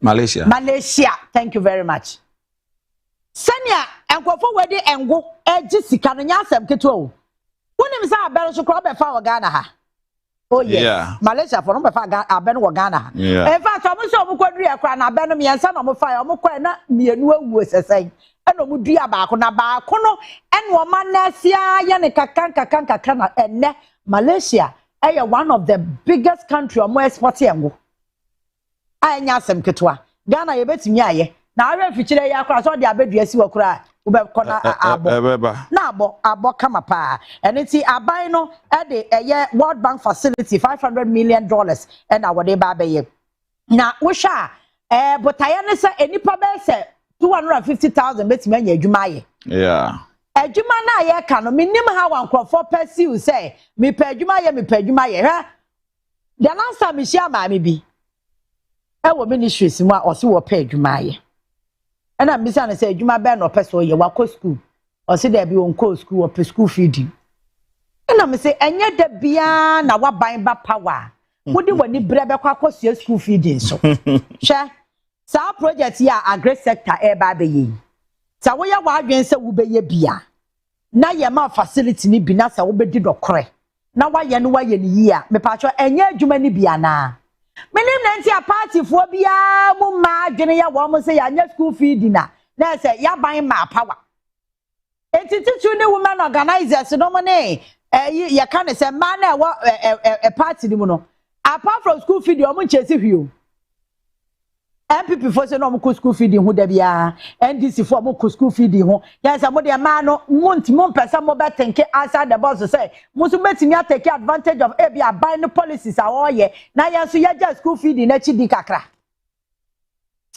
amene ye mboafo amen amene ye mboafo pa eno chi me fa we entwa to na afa ye mra phone lines no so tew na yemfa eno ensi compensations aban etua de wonim se no mass aban bosumi bia so a obetua adwumayefo ka na bom ade ba akwa na ha aban anase affect economy no eye eka debt oko institutions ndodo na no omo de ka ECG kura de na ahomete wo mo ka se buburuja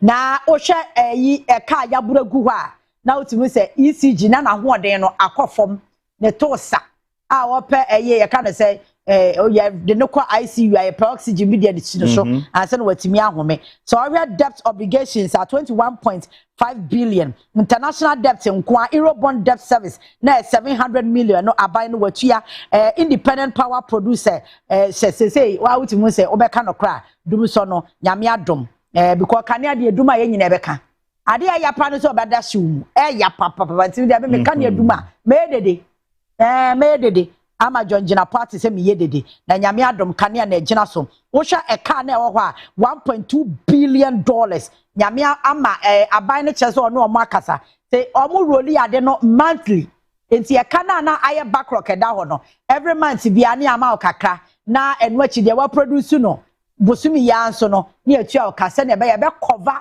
eka na egu achira ama IPPs no na womo epeso omo de ye efa dum so mu no ti nyame adom so far so good mentimi touch on ni nyina de but at least mama a fair idea of how the media budget review it looking like when yanti asia kakra am won who say are we making progress? Yes. Is there a room for improvement? Yes. Oliver Twist, we want more. Anamebwa. Oliver Twist, we want more. Because time afu ne ba ya bedu 9 cedi no, near the any genet anamebwa. Enti ada akọ 14 cedis no ye ni nye. Enti ano kire Oliver Twist, ye no Ghana for to me satisfy you ho. Wo ye we no ni asa so pa chi wa ase epewe.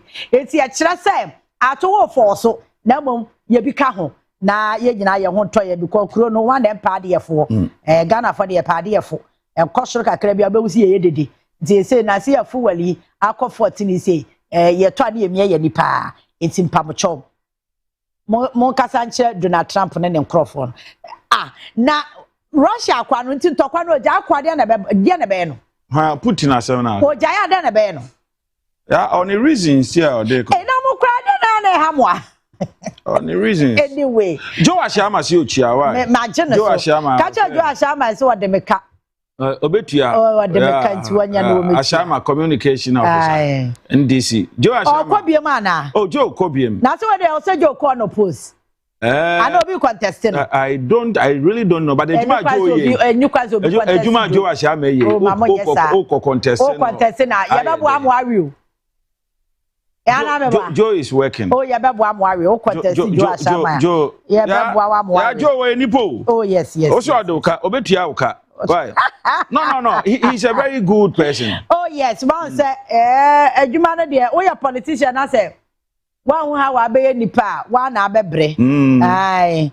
Politics dey kan yen create enemy. Who create enemy? I na abebre o. Na abebre. Because say you obetimi defective from NDC ko NPP. No be defective from NPP by NDC. Yeah. Chere say enu kwa say politics no kran ka ya atamfo asem. Na nso eja obi kan asem.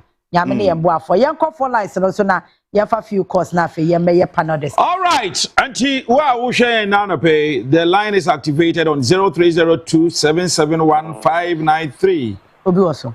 Hello, good morning. Obi also. Me also what? Yo, what?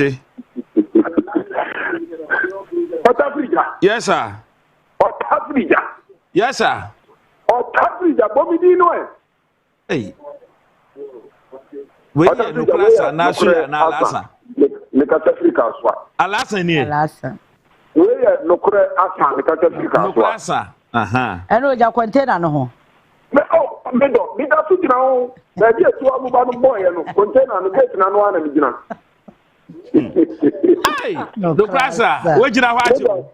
Me no masama ka kiro say ozo fo anu tum bi wati na o mampani mu ame party na me tumi nya bibi enfenhwe matitinem ana container ni so ye penti hu blue ama o ya be penti ni blue wadi ade we me do class wo be penti ni green enso obi ka di ordinary odi be kum na aje eni wo ya den ya o penti kura o beta penti ni blue okay ka no odi be to penti na penti ni green won fa ma me fenhwe me ho anta na ekuti so mampani be bo ame wadi ade na me tia chief of staff ya born a doctor degree brand so am ye sure say nyame e be hye na nunyam nyame tia do ashama o communication on the Tabran Forest Commission ana me am chairman ko ni bi share payment ye be for ye be sere no am penny for omo reverse me decision because no I crowd the phone in Kenya ni DJ which we see support to Nakata. Okay. If you best performance, and since I now omwa can store yes, I retain it, Obapa, what can some papa? Now you bought a pan abaso, and you didn't get a bar. Yank me a for task in film because who said up to now, you standard beer were bound with young international market and what the business beer and maybe young you can get party. Now then to clear ministers in your bound with and she said the more manual. The cost of my basso. So almost so my Ghana, no my Ghana, no, and yet credible, then yes stable, no my Ghana, reset na yes, yes sentiment Ghana for you be also support to ban, Yanya from 19 to Yanya said, yeah, better ban worship from Yakata, ha, ya kind, Mam want to me yet, and so you must say yes from, and no can be pusher, which was a part of Donara no more yet. A time before you go over 20-something billion. About way at me and you didn't know through no what me at the big bush air, yeah, the cost of one about so almost was enter by next. Then the Juma panel, the student is so by him. What to me, the justice here or for the two organizer, and look what you don't come to the communication or be to us. Obi to us so on 0302 771 593 and Fre. Na Yankasa. Hello, good morning. Good morning, Ketchy. Yes, sir. Upon what? Christo, whom we more born on so. With the Dinkasi power, what a frita. I know she. And easy. Allah Hassan Kaswini. Allah Hassan. Tambia une Allah Hassan ni Sule, and then no crassa. I am me who voices near Yasa, mammy. So, and yeah, in the answer form. Aha. Bakunko engine. I see. Who are in ti Uba Midia, Emerslea, nobody, Ubosle at Mamia, Bonibiani, Matekasa. I say, Kakani Penny. Matekasa. And Chiamiami nearby, Yadi Mami. Yeah, this week, Mamma Nituma, I on the phone, so to me, so any city, I can't use so, a mammy. If you are a friend. Mate. Mimia, Mamma Chami. Me father time was so ample, and a chairman civil was so ajari, and a doctor bar for national vice chairman. The bill be the channel. Minaba, Oka, a free, so drew a pump dancing. A Juma big push on last week, the communist in the coin, and yet Juma Ketua. Contract and wo yet Juma, I'm a ampa or yet Juma, TSC, Ebon Abaso. It is a gata to know why I can see I would do the insure talk on it. The Butom car, you so at the back. Can I tell you? The contact and the company didn't come here by the din, a comedian, a beef, the Bonabaso. Okay. Say that nearby a cayano, big push a year to ma, but Casua dear, you win. It's your threat, your Oma Casua, and when you 2028, a bad thing, am I? And the time as well. The session on Moja Man on the extra national. So I'm back to so I'm going to some brother because a ya had our castle. I mean, for Semedasi. Menso Meda was Alasa, Yamin Shroud. Yamfa last two callers. T. Frena and Cosel 302 771. Oh, Tafrija. Yes, oh. Now, what is say? I don't know who you now swear. Yo, your friend me are buying the incoming deputy communication officer for Bonkatamaso. I buying who ye? Me who ye pa Greater Accra College and Testers organizer. Okay. Onu mu say Joe Ashama, oye ye chama ni organizer ni me. I see. Ana calling Samomolesu ye secretary. Ye executive ni ye serving for Greater Accra College and Testers. Yes, sister ya titinsu ye chiano. Oje oso. Nantia Forest Commissioner, Dr. Hugh Brown, Nantia NDC for Nampi Munina, Namitia me constituency for Konkatamansu, branch executive, newly once now. Ya electing no one ever got to Abama. Okay, was said, Yachia, Kate, only Musona, only a mammy, Mrs. Tayatitina, Muli Dimi campaign. Officially, the letter never bring office. Yo. Mami mboma baso. Ya jitu mama ya midanasi. Mhm. Ketchire. Yes sir. Che yes sister ya titi aka no eye no kura trodo nemom contractors ni bi wo ho a ya mi sister ya titi e wo se mudi ja ebo mutu na omu pejo omu no contractors ni dudu o na eye go slow mi nya sure say abai ma o sika especially uba contractor wo motorway kwa we su na ke ta otafija nya mi ni nukura ni na juma ya o ye no enkon kan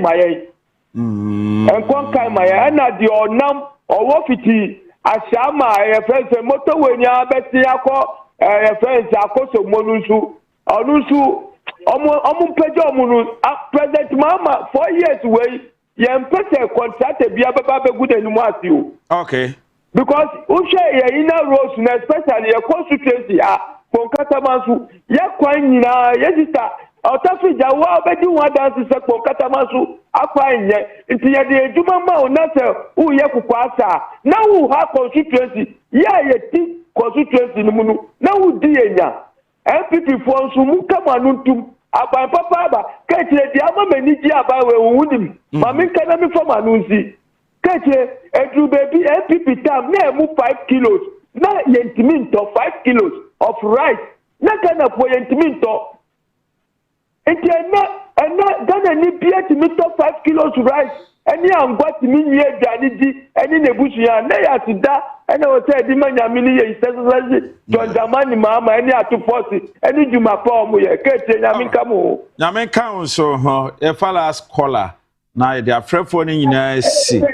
Hello, good morning. Good morning, Otafrija. Yes. Let me share. Many see the same constituency. I now police station back one. Bibi yati tini mama chi anope. Anope ya je super. Constituency ben. Memo do me kwa bi. Eben kwa bi nyani. Eben. Eben ada na wasa mete won ka che. Oh, so where my door so you need na aba papa so by you. Ya na wa ke ha se me no bi me afọ na busan so nya kanko. Okay. Good. Eben yentio. Me da ji. Send me message dey be am dey ma. Yeah. Mensa kapa. Me da ji. Next year, you're paying for the MP awards of the Pavilion. I'm going to have to do an honorable MC. Now, main country, a delegate, and check the other constituency conference. Mr. Osman, the one of the honorable Kumachidom.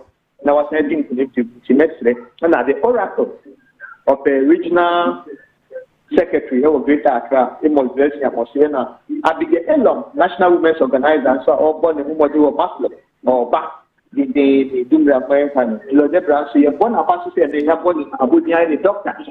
You're firing this every two hours. Now, who point a face, Maswadi, a mamma with the Kuji. Now, the Ukrainian contracted people who had a hard duty. Now, Midura means yes. About Papa and the local contract, we have more money. I didn't more from here, more workers, make money cost 1 because the big push are buying the Abano and Nimreo. Because I'm not quite young yet, you see, yes, settle legacy. Now, let's sell me, mom, to meet your mama. Say, I've got all settle legacy. Young fat, dear, in council. And son, now, Mamma, we are got 2.5 years of the baby. Let's learn. Young national development planning. And some basic business. It's excellency the late at a mercy here, yen twapping. Yen confirm a yen twelve, sitting a baby at our manifestation, but young fun twitch. Okay. Yes, you have done enough 70 years. You could see here, you are running to and yet, and to message the legacy, you make it sure that obviously, and the whole categorically, Peter Cray said, she said you were national development plan. Oh, yeah, from manifesto, they become manifesto, they are more. But people don't know any amount of time, or people are where you mean to us. That's not it, much them on Peddy. I think about the parliament against me, yes, sir. Okay. Yeah, Danny, yeah, to see Danny or afraid. No one. I'm not known to me. Yeah, can't be all bit now. You must from a penny. Yes, national development planning. When I mean, no shrub, get my father. All right. Nyame enhyira no on council ho ye das yam fa frefo bia bia ye de freni nyina esi hanom na ya dane ye ho aba na ya me pagya mumi na me kayete for se ewie freedom ko ekono ye nhia wa Accra 100.5 And remember, say, I love you, and I'll continue to love you, because I love you with the love of the Lord. Yedani ehwa basisia. Eba yatiti ebe twaso.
Anka ye duaba emu se wuta idea wo wedie ye fefefe na emom semina ebuoma wo wedie agina so eye fefefe eyen ara agbevemona soap ene agbevemona cream de nyina mede semina no dware ena mede cream no so sra yebu baby se woni mo nsa hohora woni ahemfo ena didie me kun footballer odimu e de agbeve bam ene di ni djuma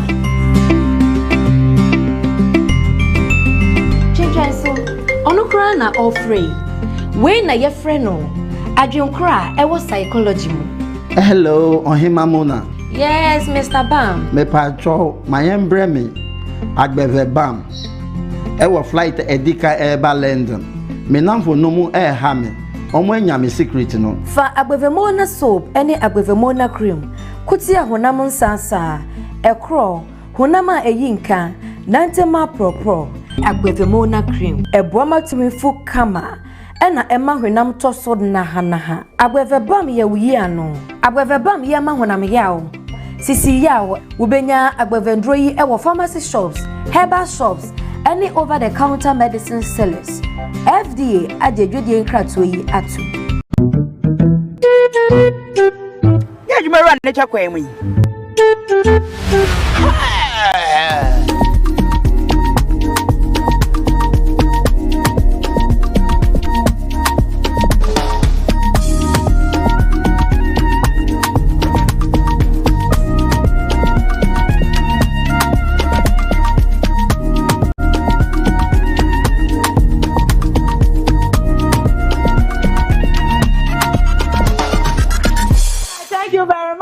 Mama akwaba now my Ghana koso so mpacho some medical mwati asie transition na ye from CTV to Accra TV nti mpacho eni chebi obewu se logo na o TV no so no ebesesa na Accra TV no aba beda so na mepacho enche so obeska na o TV no obenya Class TV CLASS TV Class TV Enti yebe wo Accra TV and Accra FM, Class FM and Class TV. Te me pacho o share Facebook no so dia on se transition no ahase e wo ho enti sesia no be hu se eye Accra TV e na wo be hu e wo so kakrakra wo be hu se wo TV no logo na ankasa wo hu si no wo ho no si ni be free ho na Accra TV no aba beda so enti sesia e de na transition na mo ene ne wo enam no be kakra na afi ya bonne tofa e dia ma no wate ase anyway ma yanko Philip Jima part of NPP communications team et saying I'm at the moya Oh, power boys are. And any one. I didn't know. Oh, yeah, but Ghana is saying no, be answered and you'll be soon. You also say a buying way the ever queen. My banway by Nyama West Accra. Okay. Now, Nyama make a feedback from the streets. Okay. It's a would come around someone, I bet 7 now. I don't know, because never apart from so very setty a Ghana. But see who wears of it. Because during MPP regime. Started topic, so some Yamama Buto, Hemi Yasigana, a connection. Who Piaka and I say, can't it connect here? Eh, Neso Samet to us beam. Okay. And Nuntina make us sound. Why, Bassa? Yamini and Boafo. Richard, to say. Oh, Minia Banyango Pardon. Okay. Richard Nia, NDC Communications team member. Mamma shall see free a year, Philip. So, may I sure say last Thursday, Utie budget review, no? E kakra. Your take on it. Thank you, yeah.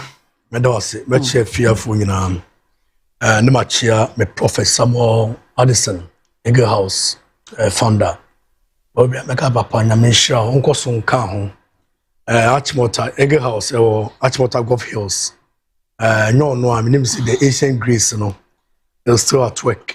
And when it comes the word, no, solid word, deep prophecy prayers, it's in the abundance. So I generate over the years. Ne machia Abukma West, person also for you now.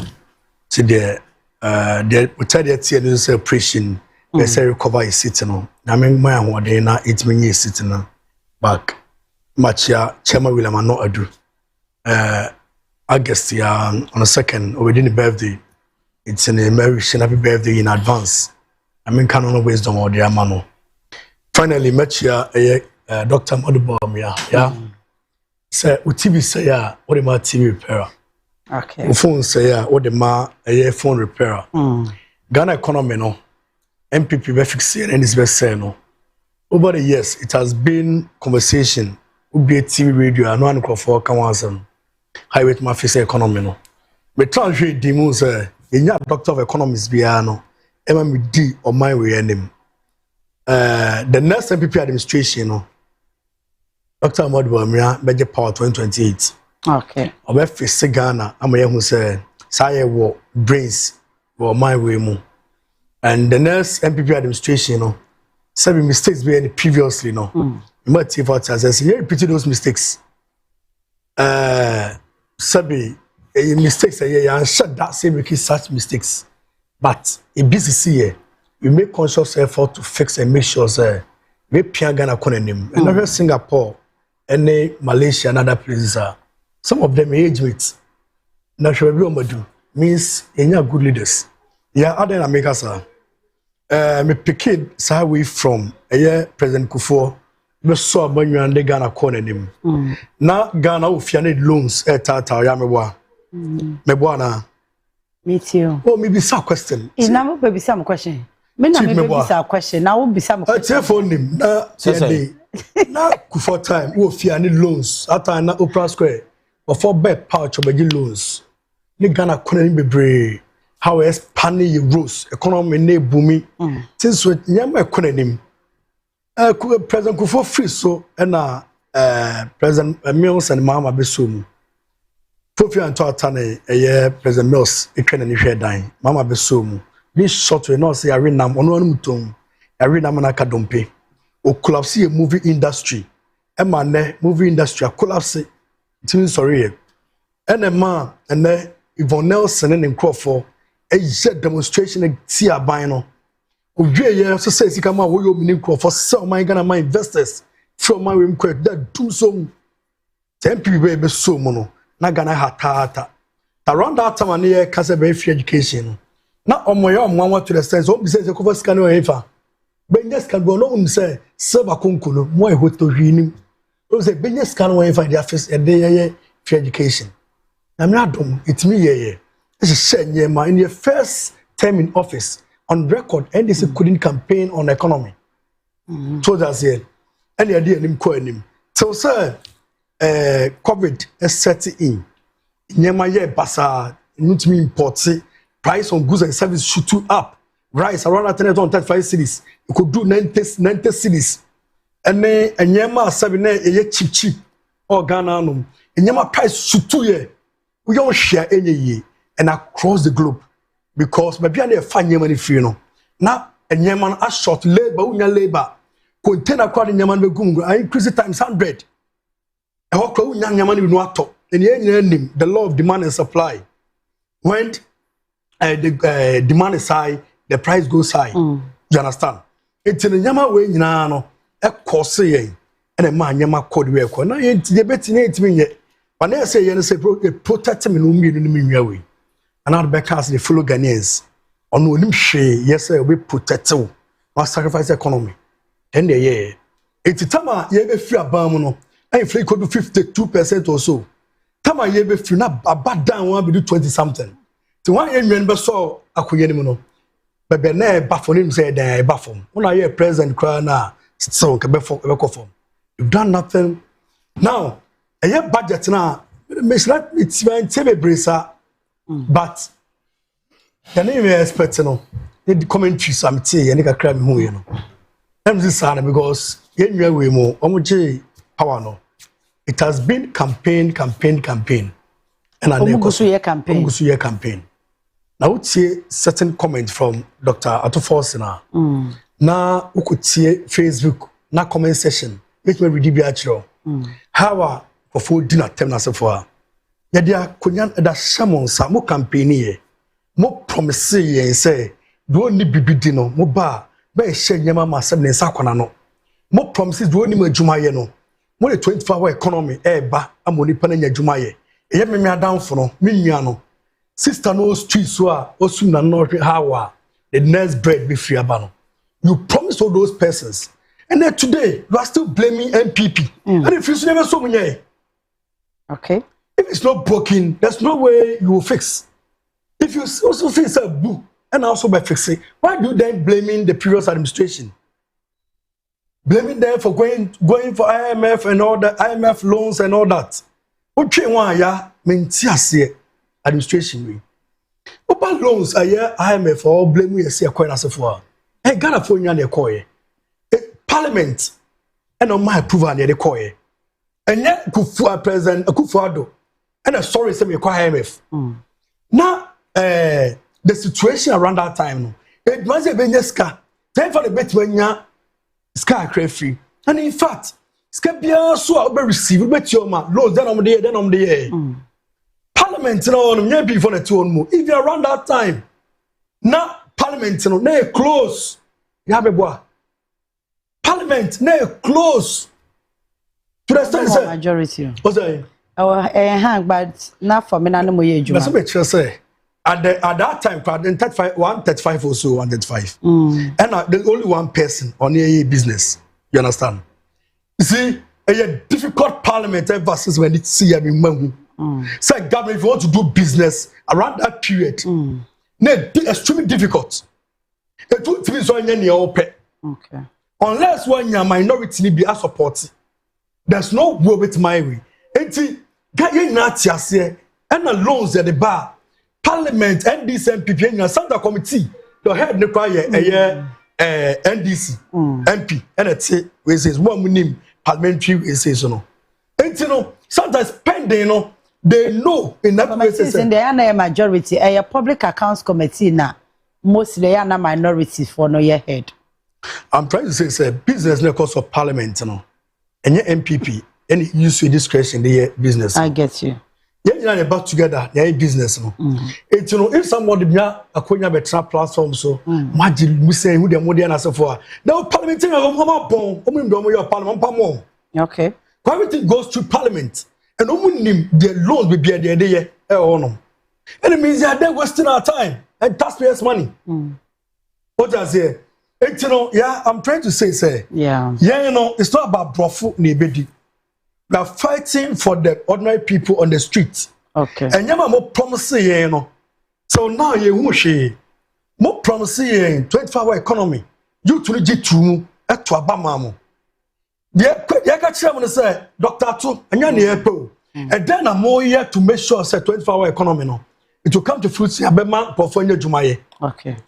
Not the son from what shift filling stations be and their body 24-hour economy. That most of them started 24-hour economy. Growing up, filling station be normal pre 24/7. Until me who say, yeah, cash no and no blame me. And I also think say okay. And I don't really understand whether Mr. Mahama and the incompetent people share certain positions there. Because Sabi also be park net, you know. But people born now say they all shall go next time. Yes, I know the old baby I'm not. We are the man buffer over the bar. What's also blame can play and not go bench, you know. So what dream why and what dream I want to say. Okay. And no call TikTok ni Facebook. Yeah. Yeah, you deal with my terminal and this for terminal. Yes, a film. Me am it here. Media say Sabi, me ma miawo. A chance me mia na aba no. Say Ghana economy year. Yeah, me timubi. Full price go for ma me tobi. Ye ni NDC market and NPP market. Say 24-hour economy ba. Na me nwa bi nya djuma. Sabi also me bizamiska. I'm not praying say mo fail. But I'm praying say mo be jai complaint be brain no. No face a problem no. But when you go to the streets, it's not easy out there. Oh man, if you know the full MPP administration, thinking say, and this bear something magical, and then come market, I'm try and talk. My name, more election we. I don't want to mention names. Some financiers are not big boy previously. I'm call more credit. I'm catch up there. Say marketing it. It won't me you will say. To me, any resource of wow. And it's everywhere. And me never can cry. And cry go for a friendly day. A bit 20 cities go for a friendly day. So maybe me can cry. And maybe I make a sound because I know the people on the street, on my shame, you are the real judge. Make my try can say be okay. If they make a cry, they know. And I'm praying say the poor pure tassel on all streets, no. Don't down our shame and they do better cry only be no. Baby school, I'll be doing school fees free no. A buy we bet to Nyema. When you will tell there's no need in the buy. Yeah, mom pioneer fine people no me save Ghana. Richard, thank you. Okay, Madawasi, yeah, na metia atifo and no pay almost share Accra TV. Why are they? The new television station in town. Now, I think new old year transition. Yeah, the new, yeah. But so it's only the name is new. Accra TV and yes CTV. Oh, Accra TV. Me over the weekend I'm home. Sa publication now more yeah. No me follow mo pa. Okay. Inti is good. Now I met some branch executive war Ashalaja Electra area adults name Yusuf. They are very good branch executive and then also Razak. They should continue to work hard for our party. Now me call Sem Nie. Many always say the people on the street are going to judge NDC and MP whether NDC is performing or not. But I mean the people on the street, I mean so me twa mo say I'm pass NDC be far by me we no. E mo back and e turn swati ana. Swati the people on the street they know say NDC buy and pa e mo bottle swati. NDC be far by me we transfer the people on the streets you be some say cement near turn 130 cedis and then swati ana. I think the people on the street also know say ampa cement no swati. The people on the street knows say bag of sugar and then swati they know. The people on the street know say it's some idea brodone and nyama no omunim say na bag no swati over 1 million apart from cry. So the people on the street are best people to know. Omunim said there are a lot of goods are a what system and product are. They say as we speak, you know, a swati. So the people on the street they can judge NDC and MPP. Many are not buying what say fuel. A swati honestly by enjoy be. Also on come Ghana for one chance say fuel no enko so cry no yenim say it's very stable. It has not gone beyond the price of MPP. Say fuel price as we speak. Say was so and seen time and MPP fuel power. Mimi an on come ente.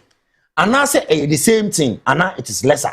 If it is more, you should say it for us to know because we know the price of fuel when MPP was in power. And they say price, you know, if it is the same, then it means that within 1.5 years we have instilled physical discipline in the financial markets. Because again, and so within 1.5 years, we can maintain a price of a good. Then you have best economists. What I say, and Okasan was say, for the first time, you are expecting or anticipating an economist to come and lead this country. But in his same submission, he made it say that same person was the head of the economic management team, who was the then vice president. He failed, according to him. He said he failed. They made mistake. Oh, you apologize to Ghanaians. You apologize to Ghanaians. Say you failed. So therefore, they want to come and correct their failure. We are not going to give them that chance for their failure to come and correct it. Who knows that their comeback will be doomed than before? So we are not going to give them that chance. One of us has no, and also Pagana for what you say, a mistake. Meanwhile, the person now can say Orbano, one on the head of the economic management. Tim, then we can go back and check what he said. And you know, we know the track record of Dr. Mahmoud Bawumia. His track record is failure according to him. So according to you, because he said I'm coming. Making a point. Let me finish. Let me finish. You said you failed and you apologizing to Ghanaians. That MPP failed Ghanaians in delivering their mandate. So you apologize to Ghanaians that they should give you people the chance to come and correct it. And you are saying that same person who led the failure is the one coming. Sir, we need to be serious as citizens of this country. We are not going to take. We are not going to take this thing. We are not going to take it. So he knows very well that the New Patriotic Party, when they were in power, they failed. Now. Back to I will come in. But I never said you said that Dr. Mahmoud Bawumia failed us. So you apologize on behalf but you apologize on behalf of the MPP government. I said that of your government. Maybe I said that not everything that we got it right. Yes, so we apologize as a system. You have to run a system. Yeah. And I said, all the few players they getting Yama wrong. In a nice administration, we're correct. And I said, Doctor Economist, when you're president. Oh, my brother, let me finish my point. Okay, so Richard, you can make your point and refer to send our person, but send your no on behalf of the government. On behalf of the party, rather. So, I'm not misquoting you. I'm never going to misquote you. What I'm saying is, you are apologizing on the behalf of MPP government. You apologize on behalf of MPP government for their failure. Which Dr. Mahmoud Bawumia was the head of the economic management team. You are not making your point. So, if the failure happened, he wasn't not part of the failure. Okay. And you are saying that we should give him the chance to come and lead because he's an economist. What is his track record? What was the inflation rate when Dr. Mahmoud Bawumia was the head of the economic management team? That is what we're supposed to compare and see whether it is good to give the economy as it's fine now back to Dr. Mahmoud Bawumia, or it will be worse. So it is not going to happen. We are not going to make that mistake. Inflation has come down. It is now on a single-digit inflation. Prices of goods and services has been maintained for a whooping 1.5 years up until now. And you are saying that NDC has not done anything. In the budget review, last week, the finance minister, Dr. Kiso Atuforsen, was saying physical discipline is the order of the day now. Physical discipline. And one of the media people interviewed him. And Chile Kwaya offers or didn't manage the economy because according to that journalist, he's even shocked. The kind of achievement and gains Dr. Kiso Force has been able to make at the finance ministry. Say, within this very short period of time, who say a month for a year overspending, year over borrowing, and was there be a financial discipline. Now, some of the ministries, and say, you realize that some people go for money. They'll come to parliament for approval of a loan. Now, a much loan, they will not go and use the money for what it was being approved for. But what I say, as I say, loan say, or the infrastructure now, or some machinery, or the car, then they'll go and spend the money on land cruises. And as somebody's can be work or 2 coin, their seminars, international. Sign the money, who say, there be for Christ's sake. Ubeji bosia, and I aban or man kwa jibosia. That's ye say the kwakoye we are. It was say the reason why the loan was granted to the state, we need to use the money for that. But those people at those sectors, they want to use the money. So when he came, or make sure say, let me see what you are going to use the money for. If it is not justifiable, he will never release the money for you to go and do it. That is what he has ensured. And that is the achievement of the NDC government. We are going to continue to make fiscal discipline in the financial sector. MPP is shocked because sometimes they can't fathom why NDC is achieving so much in the shortest possible time. Because to their prayer, and come my way, encore or say you now come chance, now mon blase. So, and I'm saying NDC, led by President John Dramani Mahama on one kasa, what take the economic dynamic of governance now, he makes sure say he liaises well with his finance minister to be financially disciplined so that we don't overspend, so that we don't overborrow, so that we don't abuse the procurement law. In the submission of the finance minister, he alluded, say, now they are going to make some reforms in the procurement law or the procurement act. What he has realized, say, there is a single source method, which is part of the procurement method they normally use. This single source procurement or sole source procurement, sometimes those managers or procurement managers, they abuse it. So he's going to ensure a strict compliance of sole sourcing. Before you be given opportunity to do sole sourcing, it means there is no best alternative. Someone to supply that particular need before you give that person the sole mandate to go and handle that particular work. Secondly, he says that they are going to reduce or make sure, the procurement time frame, that we call it procurement lead time. They are going to reduce the procurement lead time, especially when it comes to goods, from 23 days to 14 days. What it means, so we say on to good now. Time I demand allowance for cutting corners, they are going to cut those things away to make sure the procurement people will also follow the procurement law strictly. Say the buyer will ensure a strict financial discipline. Now, most of the leakage happening in this country comes from the public service. Most of them, any contract they want to award, they want a cut in it. So if you're a supplier, if you're a contractor, and you want to make sure you are not going to pay this public service officials here, you not be given the contract. So if the finance minister is making sure all the loopholes that they play with the procurement law, loopholes now, the state is going to benefit so much from it. And I'm particularly happy about it. He has seen the loopholes with the Procurement Act and how public service officials abuse it, because a politician cannot be corrupt if there is no support from the public service official, because the procurement method and all the procurement activities that goes on within that particular sector is headed by a certain CEO, is headed by a certain procurement officer. That procurement officer is a public servant. But what I say, so if they can create close those loopholes now, I may ensure financial discipline. Now, finance minister Esan Kasembi.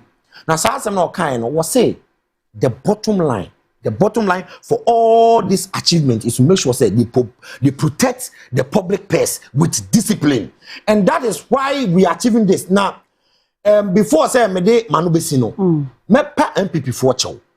Say when ya bibi amfama wasia me mbono krono, because NDC baye ye nyama bia eyebone.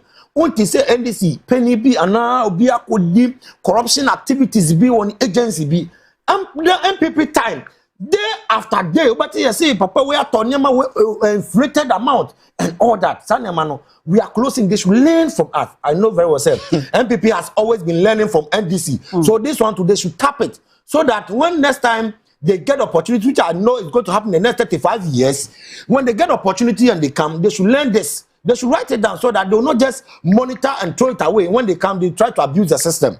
Now, NDC government, Miniano, was saying Dr. Mamu, MPP started with free SHS. Now, NDC, we were not having an idea about how they were going to start. The free SHS, NDC started it. I can say it today and tomorrow. Because of Anko, Dupont Senior High School, the first people who were admitted under John Dramani Mahama, the school was built and constructed by NDC government. They freed the school, they opened the school, commissioned it, and they admitted first year students. No one paid 1 Ghana cedis.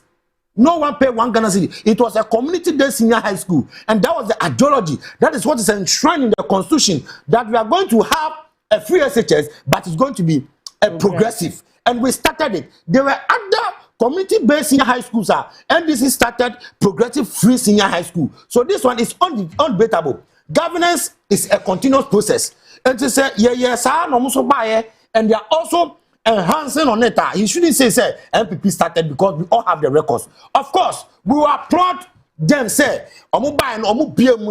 even though community day na NDC for their starting, they are going to extend it to other all senior high schools, and they did it. But the approach was what caused the doom of our various senior high school, because as at the time we introduced those ideas, they did it based on political gimmicks. They wanted to implement the thing, but they were not having the means. But they want to implement by almost they be Ghana for every bomb say they didn't see double track they buy double track no e dey dey ba ankora no school 1 month and 2 months and no better 4 months. He's aware of what I'm talking about. He cannot deny it. So their introduction of that comprehensive was not the best, of course.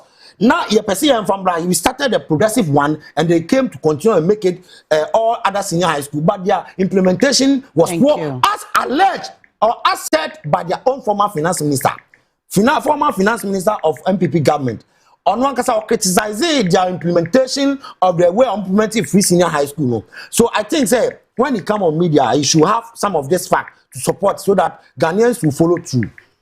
All right, you want to me to file appeal on 20-year jail term.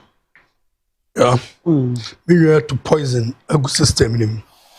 Na me wakasa kra na no hwem nwa. I think say onim de no oka. Me mu de na poison no. Me ba cho aye ojina say aka 8 minutes to 4 minutes. Ojina say MPP NDC na start free education.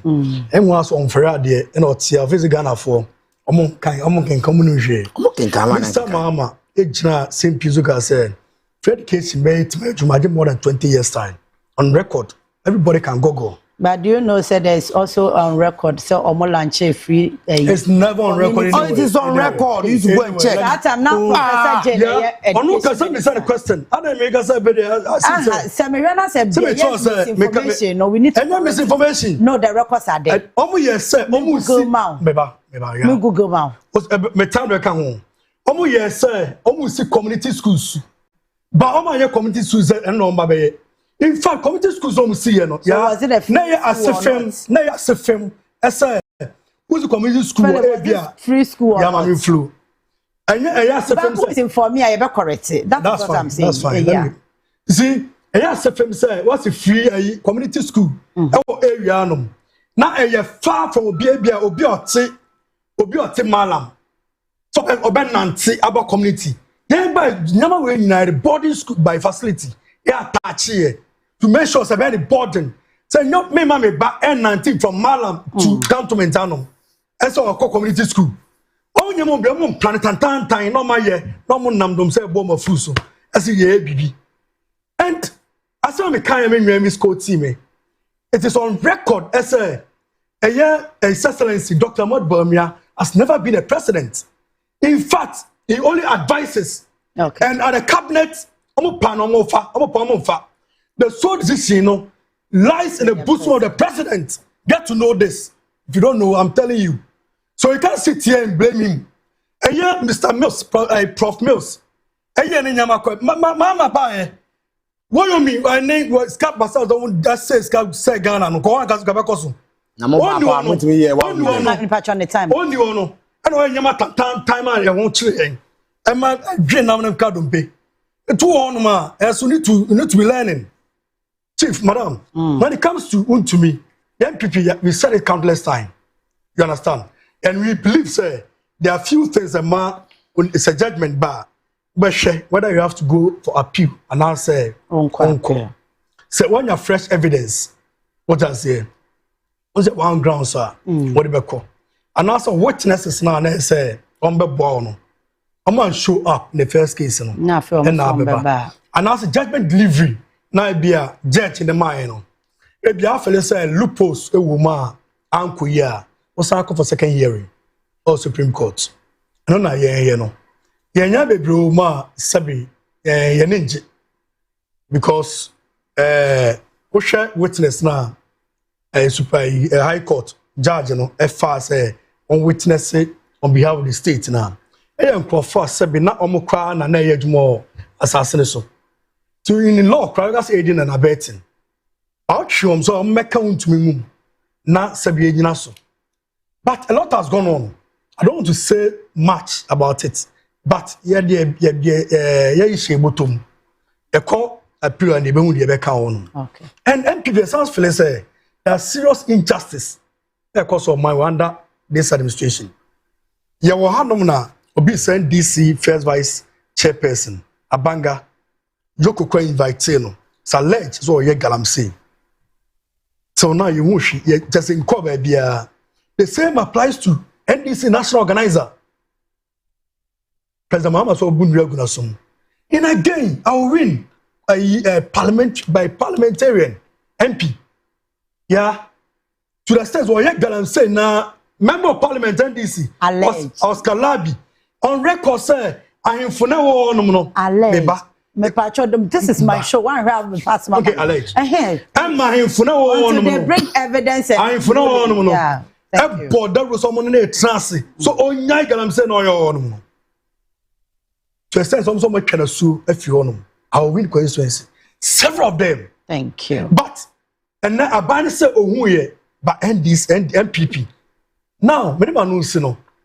Yeah, would say the judgment now at the match, my own to me, no. It's like, what the sledgehammer, a tefre. Bia on her mind, no. Let me set example so Bia be Jagalam say. But won't me the too much. Okay. Apart from Yema na, almost see a son of us at the JJ, no. And I hope say Supreme Court with here na Chema won't to me appeal no na to me every. All right, Richard. Me say but now say we only educate the public. And most of the public, they also have much information, just like we also have. But we also need to extend our level of understanding of the governance and then let them know how things are happening. Remember, Ghana and it is on record. I mean, when he says September 2015, President John Dramani Mahama launched free SHS, progressive free senior school policy. That was Ghana say, and it's on record. On one case, but politics in tea. And our transit wonim. Meja amagana for mo nyina akwa akoyom checks. Na wo hu menenu you know, nipa kwa odi ntro de akere omo. Secondly, about Chairman Untumi case no. Me de Chairman Untumi wadi nyama ho sem. Age na de man no na ni kwampo se ka 25 years no. Yet 5 years in free so. No se ka mo fan kan. Na mate say apart from some boy na wo koye sa nyama mo ho sem na so to ya Jesus kroni na no amanfo kra hwere om nkwa no say masate say there is another case against Chairman Untumi or Tano Numere Forest Reserve also koye galamsey ni bi wo Chairman Untumi ya one the only person na otimi trati bisu na otimi gi gold bars you otimi gi makoko bear 5 but one cost more than 1 billion at that point in time no what the plafo e Ghana say. Now, what yes, I am Uncle B. Vino. If you were doing responsible mining and you were doing responsible activities, no one will blame you because you are generally doing things without harming the environment. But when to me, because of Sika, I'll painting. When you scan a month for and then so the whole people in the Summer Boy enclave. Look at what happened. Videos when you watch the video, I awesome. Now, me now we uncanny maybe and I never be to Honma and I sank on one can say in Kuma. Anka nyesho say enko beka je working. Nti age na omode match am want to so enko spending e prison there. 20 years no aye. Me expect say anka Tano Numere Forest Reserve no so see eduba na yama na another 20 years. Na anka enko ye 40. Ye nyina ye na aye de twasa de ato ho ama mo pese mo koye illegal mining.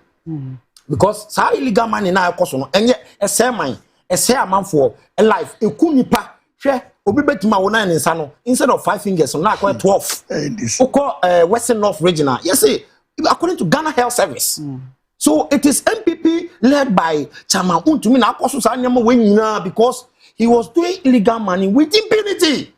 We should allow MPP should support NDC to make sure say we not prosecute those people involved in illegal mining. Okasano. And we see what Timpo say some NDC officials, party executive are also alleged involved in illegal mining activities. Of course, a year administration and I heard to omudi call Yoku. Say Yoku from where they and got tasi omano. Now investigation doesn't take a day.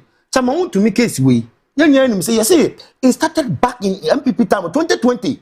Braf from Paul Manson initiative say Chama Untumi is spoiling the forest. So we should go there. That's when the investigation about Chama Untumi case started. And the investigation father call the investigation. Because right. So person un jail obi and also person ran mbumbo bia. Or say one exhaust all the facts around it and sana we jail ni pakro. Enko ba say e bia o di akoma na passion and na say deliberate no e bia o tani pakro no sike bia wanya na o di jail no. And the Chama Untumi case in there. A good thing.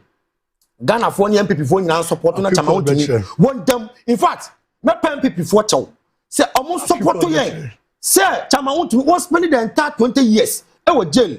So far, all best saying, that's was when you're 50. Recently, we did 50 years anniversary.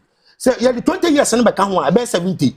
Say Tano no Forest Reserve no so count on man another 20 years. Now so far, 90 years. After 90 years, no bar went to me illegal mining biome. A bass and swap or more other illegal mining activities no. They will be afraid to go and be doing those kind of things. Now, one man wait me akoso. That's it. 1 minute. Yeah, 1 minute. All right, that's 1 minute to be anyway. Mama first appreciation Emma Lebin Pacho. Me first appreciation Emma Obia. Mubeja me ene Nana Akosia Dankwa Amwabia. Tosu emienum benkum Osman Jaw. And copy a hima, one latte, a pim, or Davidson Fatus and I am quite. But me, I'm a papa, Apostle Timothy, Newman, or Bobisa Mante, me pacho, last 2 weeks, and your copy, me papa, no crabbery, that number catcher or say, me worry or court or one beginamachi, into me papa precope, and no. And the Apostle Timothy Newman, Yamia Domiakata, Daddy, a chikra, Menena Nahima, Nana Akosia Dankwa Amwabi or Tosumi, no, ye Kabomo Edia Seda, Emma Dofoni, a jump for Mobeja Yenina, a coupon, Emma Ecosia Daddy, Yame Unshamo, now on Yamokasia Pa, Rachich Daddy, your father will nip home to me power chow, say, one and now Kosia Dankwa Mwabi or Tosumi, no, and the number be a mamma no, ye will more fray and I'm check up on us. Why? Na I uncle fan that one name papa in Temuno, a bet check. And sana nana hema sebe prediasa obeka se watimiasa aba normal biem enti ye check it up on her na ye hyenim cry e wo yesterday mo amen yada mo nyina ase. All right mama na wase na me pasa me kama wote ase say dede na ekoso wo vakono munsi maso why omo a enipa kitwa bi no mabo chenku wa say omo ye demonstration forget them.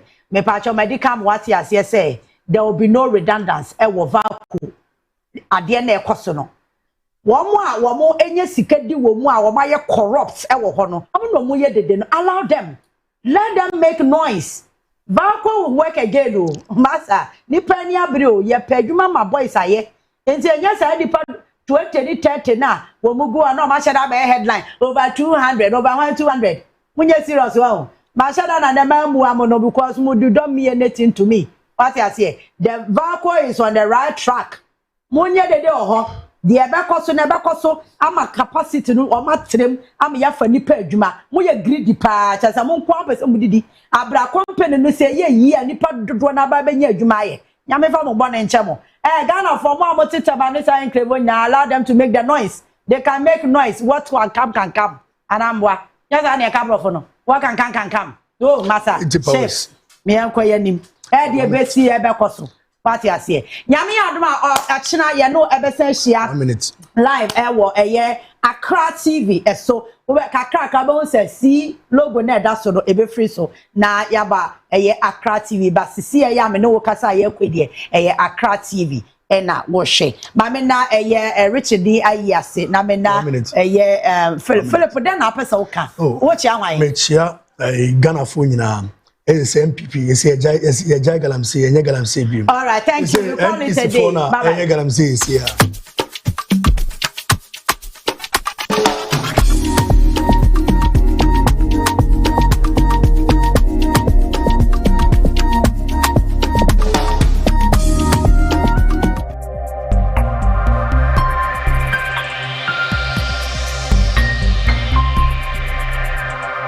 CTV, Ghana's #1.